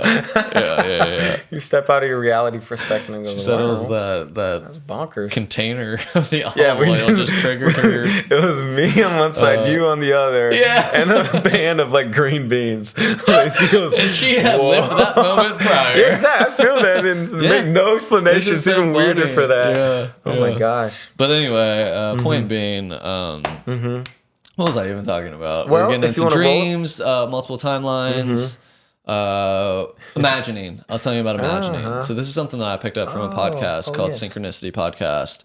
Noah Lampert, shout out. That's right. He has been shouting out, or more so like late 2018, throughout 2019. He was really into this guy, Neville Goddard. Have you ever heard of him? No. So the way he was educating and bringing his expression and to really reframing the religious side of things. And this was in like the 40s and 50s. So he was mostly talking to Christians. So he would use the terms God and like talk about biblical stuff and whatnot. But his whole thing was the idea that what people call God, the ineffable, the divine, is basically the exact same thing as human imagination. And that the land of imagination is God. That creativity, that consciousness, that awareness, that imagination that can conjure any sort of thing. I mean, what kind of bananas dreams do you have when you're falling asleep? When you're in that hypnagogic state, you ever have that where like it's right before you've actually fallen asleep, but you're like already noticing like, where are these thoughts coming from? The thoughts are going. Yeah, you know what? I had that recently. Circus. Yeah, they do. Dude. They do. They do. Like just like random, like just bringing like pears and like elephants and, just like these things that don't seem like they relate, but you're just like, it's your grandma talking to your first grade teacher about, you're just grabbing from the corners of your mind, the imagination. I had that recently, and you're describing it well, because the nonsense of it is a constant flow, and but it's somehow follows some path of some story narrative, because it's like timeline of like my brain's going here and this going there and this going there, and it kind of feels like it's weird, man. It's weird. It's a wild little ride on there. So to bring that into like to have conscious reins on the imagination, there's like techniques, and I don't think I've like explicitly talked about it on this podcast. I talked about it on my other one, Breakthrough Consciousness, a bunch of times. Yeah. But this is, honestly, I feel like we magnetized and attracted this house using this technique. So it's pretty simple. You get into that hypnagogic state that I was just talking about, that liminal boundary between falling asleep and being totally awake. You can get into that through meditation, or I don't know, having a couple of drinks or a couple puffs or whatever, there's no wrong or right way to be yourself. So basically you just get into that relaxed, relaxed hypnagogic state, and you imagine how it would feel to have whatever your desire is, you name it. For us in this particular instance, it was a house that would have studio capability. To just like a place that we could build a studio, and how good it would feel to find the exact thing. And to me, I almost see it as like imagination with an E, because it's more of an emotion for me. But I know there's other people where it's more of a visual thing, where they imagine what it would be like being in the house, or imagine the wish fulfilled. I see. Is the way Neville Goddard put it. And depending on the state that you're in, it can come in through these thoughts and these images or feelings, because, wow, that's really great. You're practicing being in that timeline. You're practicing that. And your body or your brain doesn't know the difference between imagining something and experiencing something. Yeah. So especially in that state, you're like... It really begs the question as what life is. You're susceptible is a big thing about it, which I believe in very strongly. And I mean believe in the sense that I've always been fascinated by the magic of magic. It's like, it works, man. Yes. We're susceptible. That word susceptible, I wanted to change that to almost fertile. Yeah. It's fertile soil. It is. It's like... In fact, I think that was a Goddardism, was like, impregnate your mind. I feel impregnate your soul with your desire. With that, because finding what you want... Trust. I see. So you're planting that seed in that fertile soil. The fertile soil is the hypnagogic. Gotcha. It's just waiting for you to kind of feed it. You put that seed in, and you maybe water it. To your point earlier, where you're like manifestation to you is like doing the dang thing. That construction, that's part of it. You know, water the seed, but don't dig it up and be like, is my manifestation working? Right. Or saying like, man, I can't believe I got to do this. Yeah. As homework is. It's like, oh God, I got to do this thing. Then you're pushing it away. That's another thing that I learned through something called reality transurfing. And it's this idea of importance. And that was like the biggest thing I took away from that modality. I don't really follow it too much anymore, but I really love that. And it's kind of changed my life. It's this idea that when we put a great amount of importance into our desires or the things that we don't want to bring about, let me put it this way. So say I'm dreading getting a ticket or something like that, and I really don't want that to happen. Or that test. Yeah, whatever it may be. Oh, I don't have it right this minute. Like I really don't. This would be the worst time. Then you have a negative vibe because you're putting such importance on this thing happening or not happening. You have a negative vibe. The thing you're dreading is negative. Negative attracts negative, right? If it's a positive thing, say you I don't know what's a positive. You really want to get an A on that test. I want to pass that test. Yeah. You really want it. Right. So now like you want to impress your mom with it. You want to take it to state. You're putting so many stakes in whether or not this happens. You're placing a lot of importance into it. So you have a negative vibe. You have that choice there. Because it's a desperation, which is a negative energy. Right. Okay. Yeah. Negativity is gonna repel the positive thing that you so desperately want. You're actually pushing that away. You see what I'm saying? So importance doesn't help at all. You know. So even when we're talking about, let's stop killing the planet. You know, I really try to have low importance about that too. Yeah. But at the same time, feel like we deserve to actually do something about this. We deserve to outgrow the addiction to power, the addiction to status and capital and material realm altogether. Yeah. The addiction to we the can 2D, find the addiction to the Yeah, 3D. yes, exactly. We can find these faults. Yeah, I definitely can only agree with, hoping to make things better. It weirds me out that, well, mankind is a funny being, and we've got a funny history, and now we can maybe consider some reason we can consider that as a political party, is like wanting to change things. And it's like, well, like I'm saying, I'm not trying to build it down. It's gonna change. It is changing. Yeah. It wasn't anything before. It didn't exist before. Yeah. And now it does. That's a change. I'm sorry. Yeah, no, you're right. There wasn't a time. And the only thing that is constant in life is change. It's change. And I'm not going to be one to break it down because that's not my vibe. I'm not an aggressive type of person. I'm not putting that much importance into it. To the point where I need to tear this thing down. Exactly. But I probably would support the energy that does that. Exactly. Because I think we do need to clear some space. And if someone feels a drive to, tear some building down, so to speak. I'm not talking literal riots, but like maybe that is the way it manifests. But to tear down the system and the structures of the system. I'm seeing the visuals of a Fight Club. The building's blowing up in the back. I've actually never seen that. Really? Yeah, because I mean, I know you're breaking the first rule though. I really am. I certainly did. Yeah.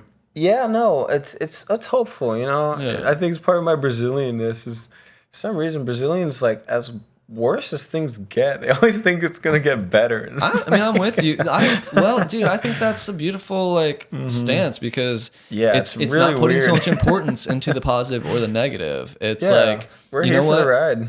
And that's what I was getting at the very beginning of our conversation when you brought up like the metaphysics, and I was just like, and the grandest scheme, I don't really believe in right or wrong or evil or good or bad or stuff. I think there's just positive and negative vibes. Yeah, there's charge. Gotcha. Right. Okay. Yeah. But like it's not like low vibe or negative vibe. I guess low vibe, like negative obviously is synonymous with bad in our mind, but I don't even necessarily think of it. I think of it as a charge. Gotcha. You wouldn't think of a negative charge on a battery as the bad side. No, it's a duality. It's a duality. Okay, interesting. Yeah, so I'm very about non-duality. Maybe I don't know enough about the science there, because I wonder, Yeah. because now I'm curious. The only time I've ever asked myself of what is this duality in science that can maybe help us explain that. Never before have I wondered, you know what I mean, anything about electricity or energy, that kind of thing. But it's that you need both. That it's a current, it's a two-way thing. Okay, so like, interesting.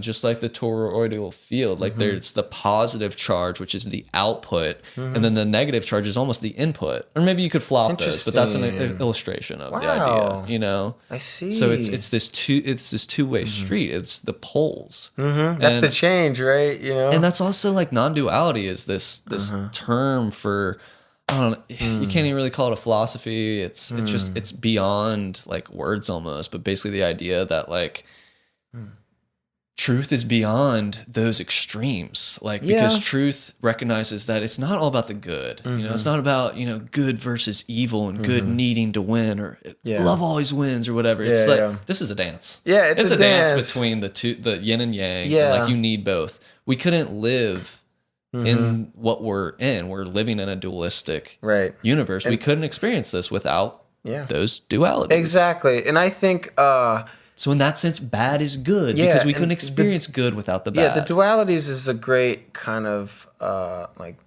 2D or 3D connection that helps us, like, I think, use a word such as infinite to reach the concept that I know I cannot, like, really process the whole thing. You know what I'm saying? Yeah. In my belief, because I mean, I think others may believe like through drugs or or some experiences, maybe through sleep. I don't know. Yeah, but just like the mystical experience. Yeah, personally, I feel like scientifically, I haven't really understood anything but what I've known, and so to describe the dualities is plenty helpful, to reframe the way we kind of talk about So I think it is a really good content, and you're doing a good job of like helping me understand from that, what is it that I'm putting out and where I grow from that and where the future holds for me. Yeah. And what is it that like just hurts myself. I'm using words that can help me, through my journey from achieving those goals and that, that forward and back. And so it helps to put it in that sense. And I'm like that where when it comes to teaching, I need to explain it in a way that needs to be understood. Honey, like I can't make anybody try to learn it then say it that way. It's like, no, you got it. Like, there's nothing to be said. You played the song.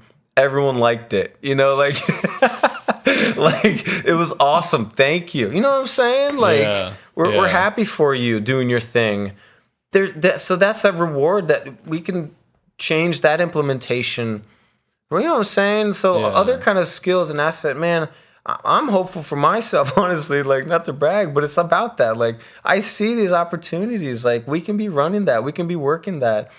The systems that we have for grading, sure enough, really reflect our pay systems. And and again, like I'm not suggesting really switch the pay systems. Sure, like I mean, I'm not arguing that is what I'm saying. I'm not arguing for that. I'm arguing for the kiddos, it works. It works a lot better if you reconceptualize absolutely our motivation. Absolutely I don't have a problem with money.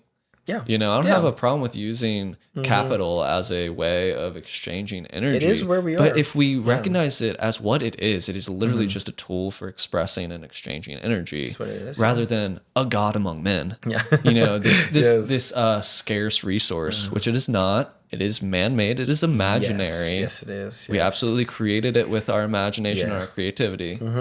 And now we are like enslaving ourselves to it by prioritizing this thing of power and status. If we lowered our importance around those things and instead prioritized, innate expression, flow, connection to family values, our lives of like, just communal peace. Harmony, working together. Those are great goals. You know what I'm saying? Like rather than this cutthroat dog eat dog capitalist because paradigm that we have been in. It's a hard sell, I think, for someone to say we should develop our lives to be harder than they should be.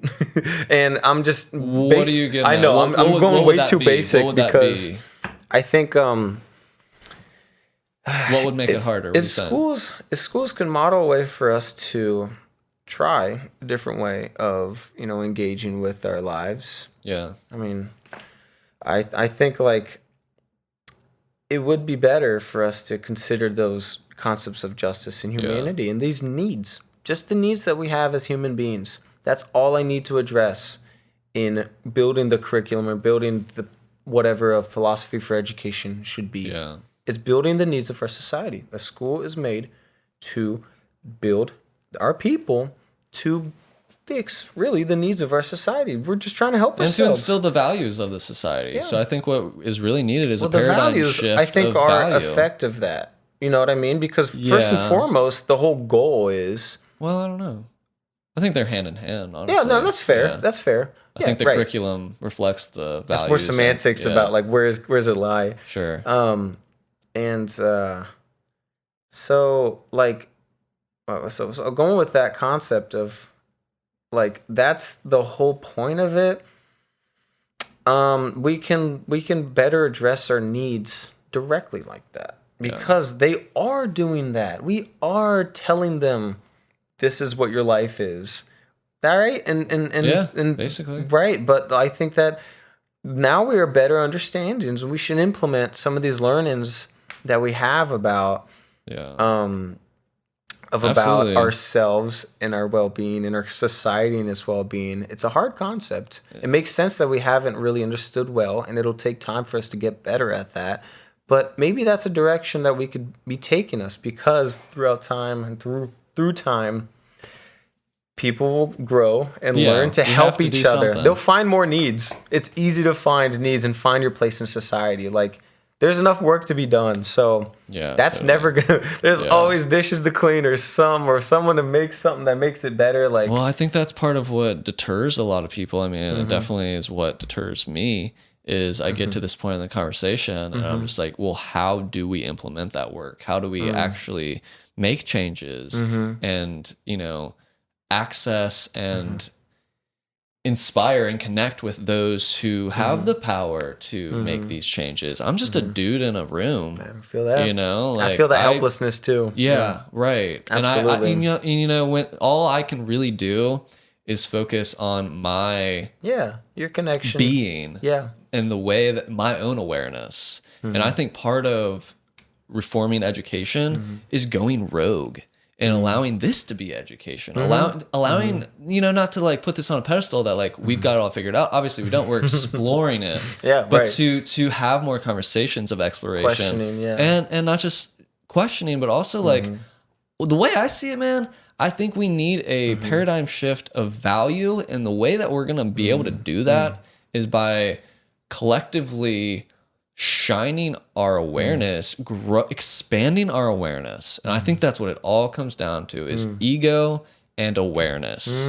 Awareness is there. Oh yes. The truth is right here in this moment, like we were talking about before. We need to expand our ego outside its little comfort zone shell. I have to agree. Sean. And by doing that, we would recognize, oh, wow. Yeah. Now that I've seen that we are all connected and that it's not just about me acquiring more wealth for me and my For family my benefit. and our gated community. It don't matter. It's, oh, wow, I'm actually, by hoarding all of this energy, there's actually others totally lacking and totally suffering and totally not having exposure to education, having exposure to information and wisdom, as again we've put psychedelics in cages in our legal system. That is very intentional to make sure that people don't expand their awareness. Think differently. They don't go outside of their ego. They have a very strong sense of ego. It feels worthless. It feels it needs to be productive all the time. It feels guilty for resting. Just whipped. Yeah. Yeah, it's whipped. So, absolutely. Dang, I just dropped my point, and then I just went and did the whip thing, and I was like, no, it just like slipped. We're doing something else now. So I don't know, just having conversations like this, I feel like the ego leads to that. as a great, well, as a. And of course, we can't drop it entirely, but expanding past it, and I'll tell you from my experiences, challenging it. The best work I've done with kids has always been when they were able to drop their ego, right? As you're describing it. And what it plays out as, and what I need to kind of describe from my experience is that, as you describe it, that's exactly how it plays out, right? Like a person is struggling, and has been for a minute, as we often do. But then someone else like looks them in the eye and gives them the moment of like, my gosh, you know what I mean? That's just connection. Yeah. And so let them feel seen. Please, heard. please like let them feel, and please let them like think their own things and say their own things. It's like a freedom concept at this point. It's that bad, and so I've seen that happen, and that's when that person can connect, so it's like that. You're right about the solution there. You're right about how our hidden curriculum should be designated towards opening that up simply for their own enlightenment and their own connection to others and purpose in their life, because that's how we find solutions to things. And it's not, I'm not suggesting teach social justice in class. No, you impart compassion through your own behavior in the classroom. It doesn't matter whatever is being taught or said. Like, we can minimally, be there and showing them how through their stages, okay, in this grade, we're going to talk like this and talk about this or whatnot. This is how we're going to interact. And I want to explain why. And this is why, like, for instance, you call me Mr. Wagner kind of thing. If that's as like an explanation, this is why we don't wear hats in school. And then if many times we find that like it's really hard to answer those questions and maybe we don't have a good reason, let's not maybe like as staff and faculty as of schools, like, let's not just like go with it and just make up the same stuff that we've been hearing. I don't understand that complicity.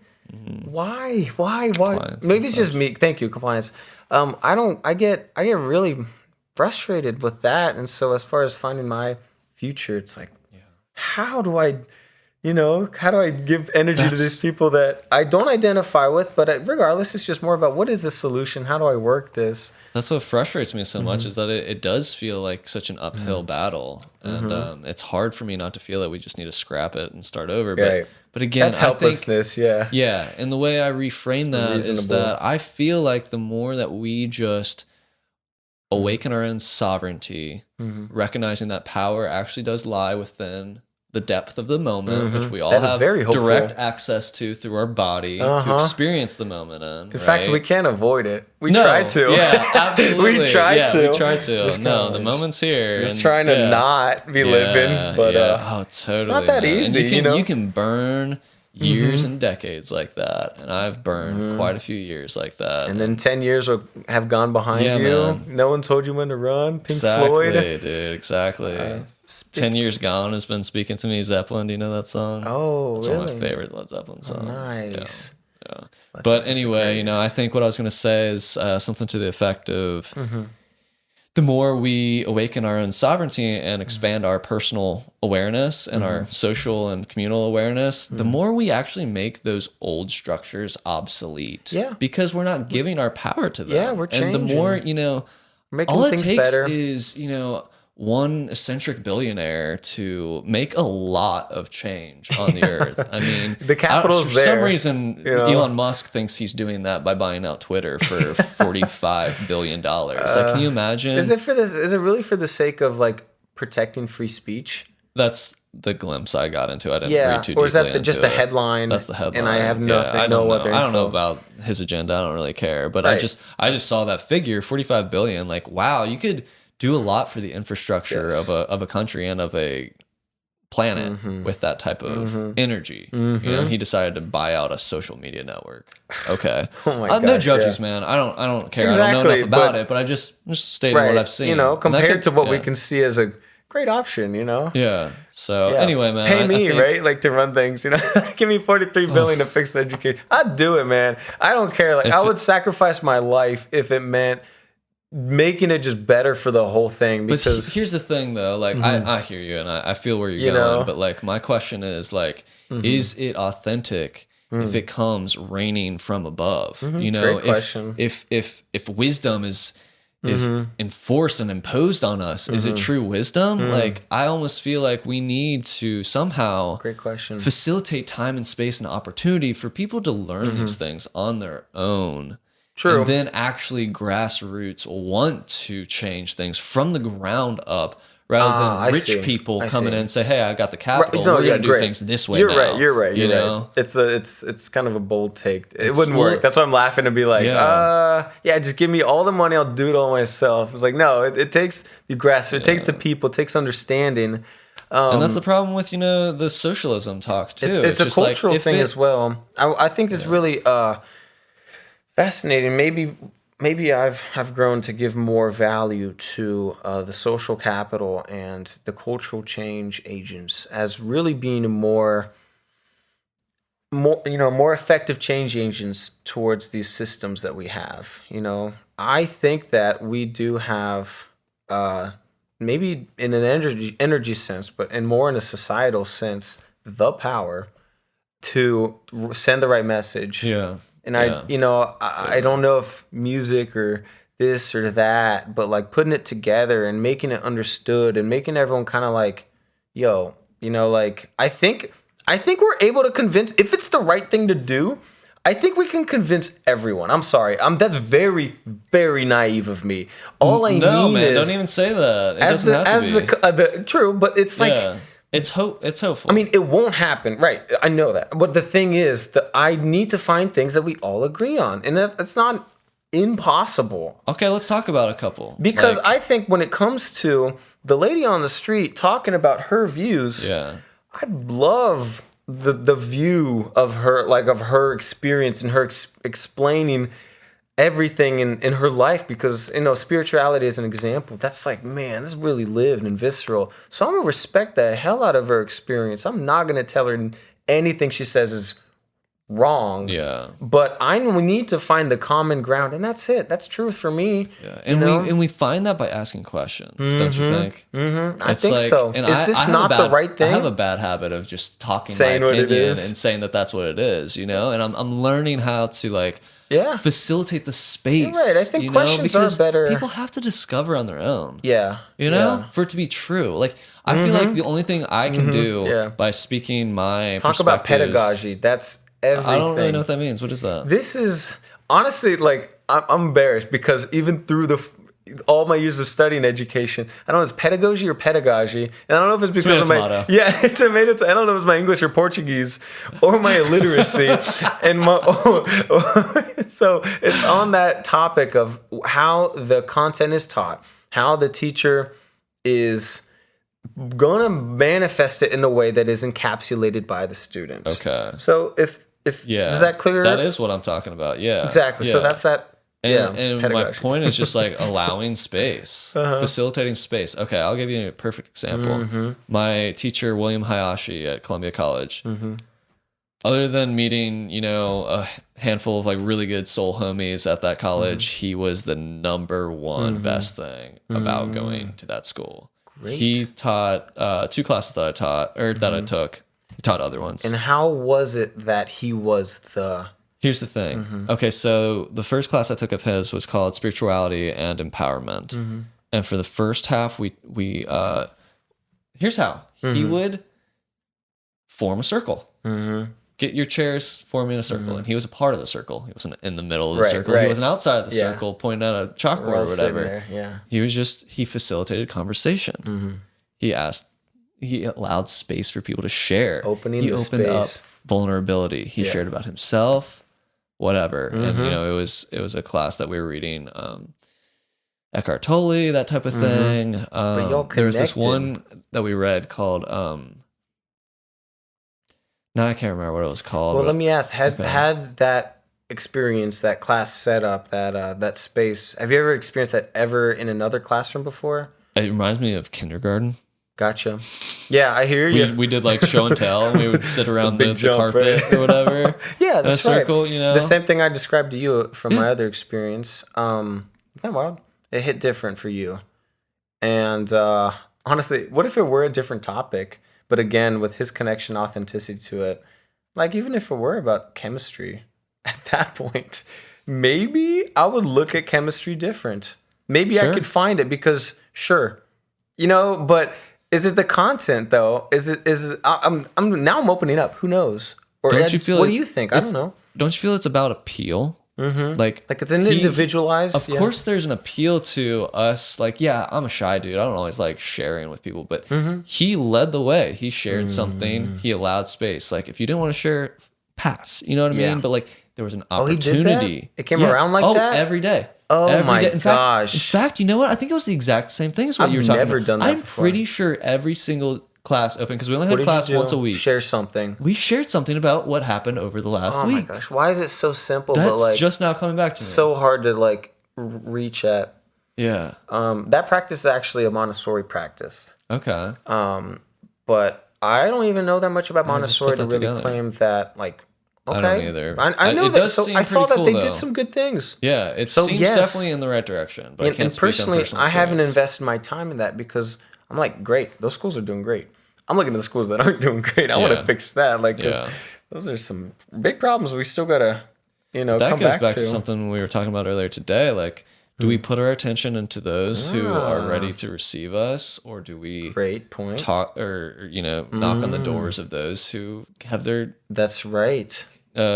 feet in their shins in the mud? Yeah. The feet and the shins. I know. I can see the visual. The visual is everything, because if that's where they are, not to write I don't want to be there. Like, I'm not implying. But that's the question: is do we answer to that? But like, how do we resolve? How do we process and make it work in a sense? How does it manifest? And I say that because I don't like the word, but it's there. Yeah, me either. Yeah. Attract. Magnetize. Yes. Well, good question, Great. man. I think that's a great question. I think we have answered in different ways, even tonight. But like, as far as proper solutions, this is where I'm at now. It's like, okay, well, how do we confront this, right? Again, do we tear it all down? Yeah.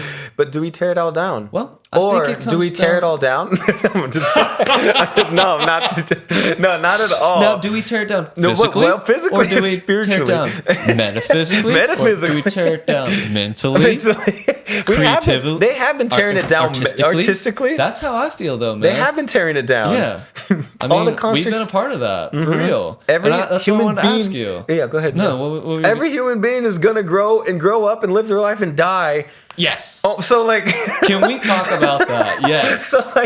so what are we doing with our time What here? are we building up, or are we tearing things down as we Okay. naturally grow up? You know what I'm saying? yeah. Or are we just hurting ourselves? Like, wow, yeah, I get that for myself individually. The fact that we organize to do this as a collective, what? Two things I want to say. go ahead. I'm totally with you, man. Yeah. There's something I wanted to bring up earlier. There's indigenous wisdom that I picked up from a Nako song, I'll be quite honest. And I don't know what Native American tribe it comes from, if any. I don't know. I hear But it's you. this idea of Identify the that next- sometimes I want to discern the information.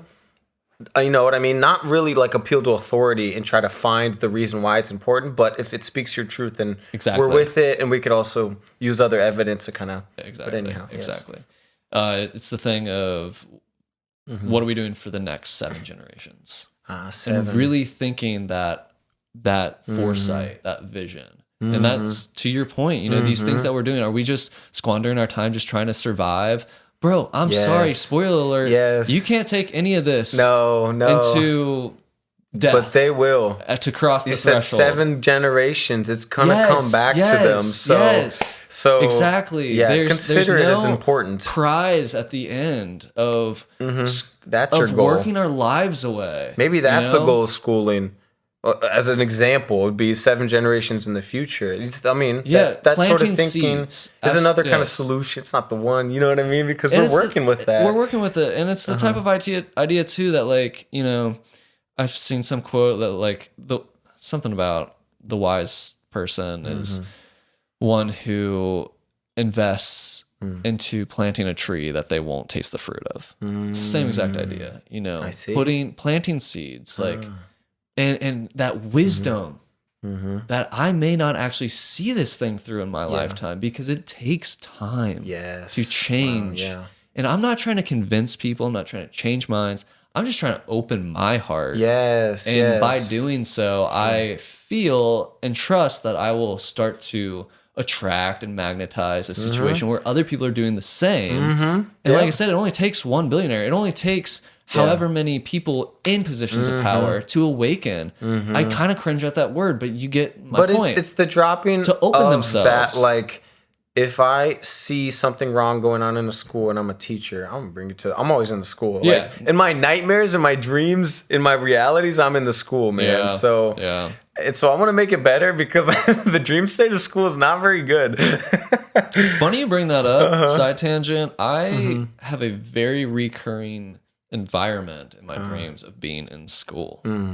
It's your reality now. You live with that. Sorry, bro. There's so much They in stamped it. They stamped it on you. I think part of it, because I often had that as a child too. I feel like the class that I was in grade school was like some soul family for real. I was in a very small class, and it just seemed like all the archetypes were there. I see. So I feel like there's some sort of like astral family of like those characters. Oh my gosh, But I also you're have tons happy. of dreams. Yeah. You know, and so like that made you identify with that. And that's Yeah, so it's just deep fascinating. connection. Deep Yeah, I mean, connection. Yeah. part of my psyche, part of my subconsciousness. Something I like to ask at the end is like, is there anything that really stood out to you in this conversation that you feel like is that you would like to highlight? Like maybe a takeaway point or something that we can actually put into action. Yes, I think I've mentioned a couple of different things. I'm not sure about my path in it, and that also implies like politically or just how it actually happens. Who knows? That's the future. But we've got a great direction with it because we can find the faults in what it's caused us in the society, and we can find that, oh, we are going to be the people that's going to fix it. Yeah, absolutely. And by we, I mean like me and the younger generations until they're like really, really small. And so like as we go further on in the future, like and it's wonderful to kind of see that in a spiritual sense of me connection to my experience. And what was that field again? The toroidal field. Toroidal field. So I'm really thankful, you know. Yeah, this man. conversation Thank you for that. was not only enlightening, but it sends all the binary of helplessness and hopefulness of, you know, this is what we're dealing with. Wow, that's great. I'm alive, you know. It's great. And not alone, you know, and like me touching upon the helplessness, like, we do need to get that off our chest. Like, I have that. Absolutely. You know, there's days that I don't want to do anything fulfilling. I don't want to take care of myself because that's been, you know, a bad habit. And like we talked about at the coffee shop. That's something that's not natural for human beings to be like that. That's a very good point. It's not. It is a good point. But it's not like a normal condition for animals. You don't see animals like shriveling, all wanting to die. Unfortunately, you put it like that. No, for us to be able to survive, we want to go away from that. I mean, that involves facing death, but like, come on, you know, all the above, man. The only time you see depression in animals is when you put them in cages. And we've done that to ourselves. We deprive them of needs. Yeah, you know, I have this thing that I came across when in college, like this idea of the domesticated man. I was gonna name an EP after that, and then it grew into a whole idea that I don't know that I'll ever actually flesh out. Well, I hope to hear the domesticated someday. man. Yeah, do but it. That's what we are. I mean, we wear these rubber shoes. We're not typically grounding our physical body with the earth the way that our biology developed and evolved to do. We're not getting those negative ions from the grass and the earth. You know, we're more directed to prefer this now, even more so than when I came across this idea. Right? Like now more than it was when we were kids. You know, and it's moving so fast, and we have to. We don't have to, but we have the opportunity to become aware of this and to get the hopelessness off our chest, put it back into the earth, put it back into the ocean.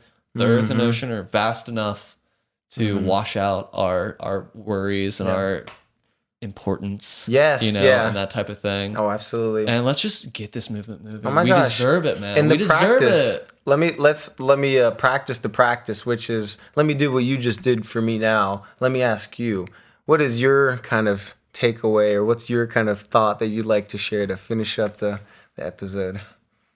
Thanks for the ask. There's a couple things that I want to come back to that I didn't get to come back to. We were talking about communication. And we're both agreeing that text is such a weak form of communication, that language is so limiting. It breaks us down. It condenses energy to such a brittle and subjective syntax. And this is something that came up yesterday. I'm just like so becoming aware that I'm in language in my mind all the time. I know this isn't for everybody. I know not everybody thinks incessantly and in language. Some people think in vision and stuff like that. Yeah. But for me, there's a monologue going on all the time. And I'm like, who would I be? How would I be if I didn't speak English? If I didn't learn a language to begin with? Yes. You know? Yes. How has that shaped us? Which is absolutely tremendously. Right? Tremendously. Huh. And so that's probably a seedling for a whole nother episode. Great. Yeah. Plant that seed. But the other thing I want to say about language and communication, this is something I brought up in another episode, but I wanted to mention it with you. This idea that we are communicating on psychic and emotional levels before we even open our mouths. You know, when we walk into a room and someone else is in that room, we pick up on the energy of the room. We pick up on so when you're talking about, you know, being in a classroom, I was thinking of that. I was thinking about, these kids, these little nervous systems that are just learning to acclimate themselves into the ocean of society, going into these classrooms, these teachers like yourself, the adults going into the classroom, having access, whether we have it online or it's suppressed and dimmed, we have access to feeling the energy and the emotion of other people. We all have the capacity for empathy. And so to a degree, we have to dim ourselves down in order to function.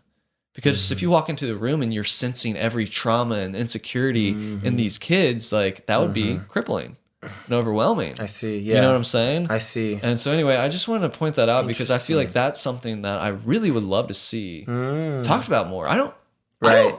That's one of the few ideas that I've presented on this podcast that I haven't like directly lifted from other people. Oh, That's something that just like, Kara and I were having a couple tough weeks where we just, there's high emotions. Yeah. And I just, I talked to her about that during that week. I was just like, that exact thing. It's just like our emotions are talking to each other before we even are speaking. Yes. And so like, yes, that just ties into emotional wellness and like what you were saying, just like well-being in general and how that needs to be, how much we would benefit from that being represented in the education system. It happens so naturally because we see each other every day in schools.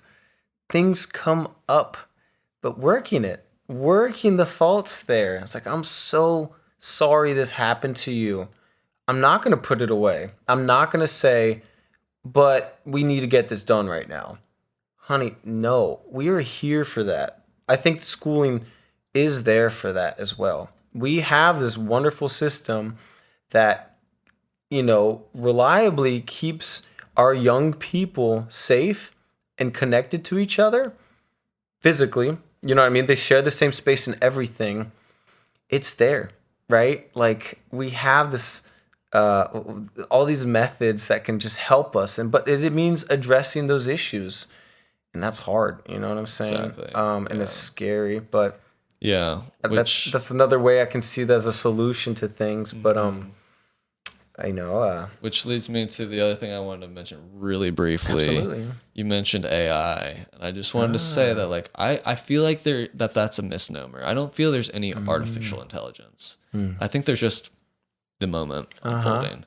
So this idea of fearing, you say a moment, the moment unfolding. I think that's all life is. We are temporary cascades in that. We are temporary waves coming up and crashing back into the ocean of consciousness, the infinite vast ocean of consciousness. Yeah, absolutely. That is the moment, And so I just really cool.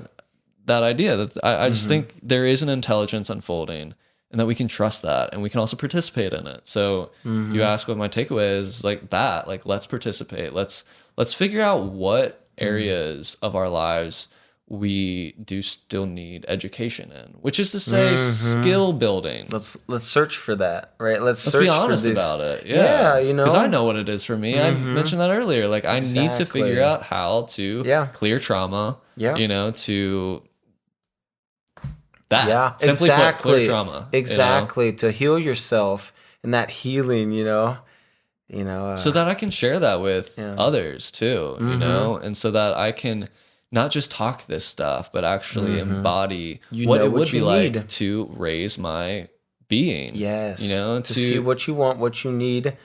And hey, that's what the schooling should be for. That's what it is. We're going to address that. Let's do it. It's already happened. We're walking into that timeline, man. I'm happy. I'm out here. I'm glad it's my first podcast I've ever done. Man, thanks for doing this. I'm talking about my things. I love it. Like, obviously, I don't know how long we've been. Probably Check like the 2 time hours. later. Yeah, it's been great. Yeah, which is perfect. Awesome. Thanks One so much. last thing. Yeah, thanks so much. Go ahead. Yeah. Yeah, man. Thank you. I mean, this is totally spontaneous. We didn't plan on doing this. Oh yeah, we were talking here on the couch and we brought the system this is down. podcast material. Let's just keep talking. Put it on. Record it. The last thing that I want to say is that I thought it was cool the way we stumbled upon that idea of like 2D being like social media. And like maybe we need reduction. to arrive into the 3D. Yeah, just to read there. Because a lot of this, like, and this is a whole different topic. Yes, but a lot of the new age, like ascension stuff, the split, the great shift, ascending into 5D, a lot of it feels escapist. And I feel like in order to really like expand our vibration, expand our frequency, expand our awareness, in order to do that, we need to like arrive in this moment. Just this. Yeah. We need to be cool with what's here and like tend to the garden, you know. Heck, you're describing... Like, beam me up, Scotty. Yes, let's go. I'm out of here. I'm out of here. This place sucks. Hey, let's burn to the ground. You know what I'm saying? Yeah. But similarly, I think you're right. That is what we're looking for. And to meet that, it's the empathy, that connection. Yes. It's just hit it where we have the need for. The child is saying, I'm not doing so good, man. And y'all, like, or everyone's just like putting that to the side. It's like, no, all you had to do was meet them where they're at. The same things we hear as educators, you know? And the inner child is crying out too. Yes. Anytime we're in states of depression or whatever it may be. It's telling ourselves what we need. So for each person, it comes up and teaching becomes that, which it should be. I think it is naturally have become that because that's the need we're addressing for themselves. The teachers are trying to address that need for themselves and for their society and their role. So, you know, but... Okay, we'll cap it there for now, sure. But we'll definitely continue this. Thanks, man. Appreciate you. Ooh, yes. Yeah. And there we have it. Thanks again to Lucas for the beautiful conversation, and thank you to you for sticking around. And a big shout out to your well above average attention span for making it this far into a 2-hour episode. This was definitely the most fiery episode that we've released so far. I was almost surprised to see how much of a verbal steamrolling I was giving Lucas throughout this conversation. I really try hard not to talk over people in conversation, but I think that in this case it was clearly an example of us both just being very excited about the conversation and the topics at hand, so hopefully that didn't annoy anyone too bad. I think we probably circled back to all statements that needed to be stated.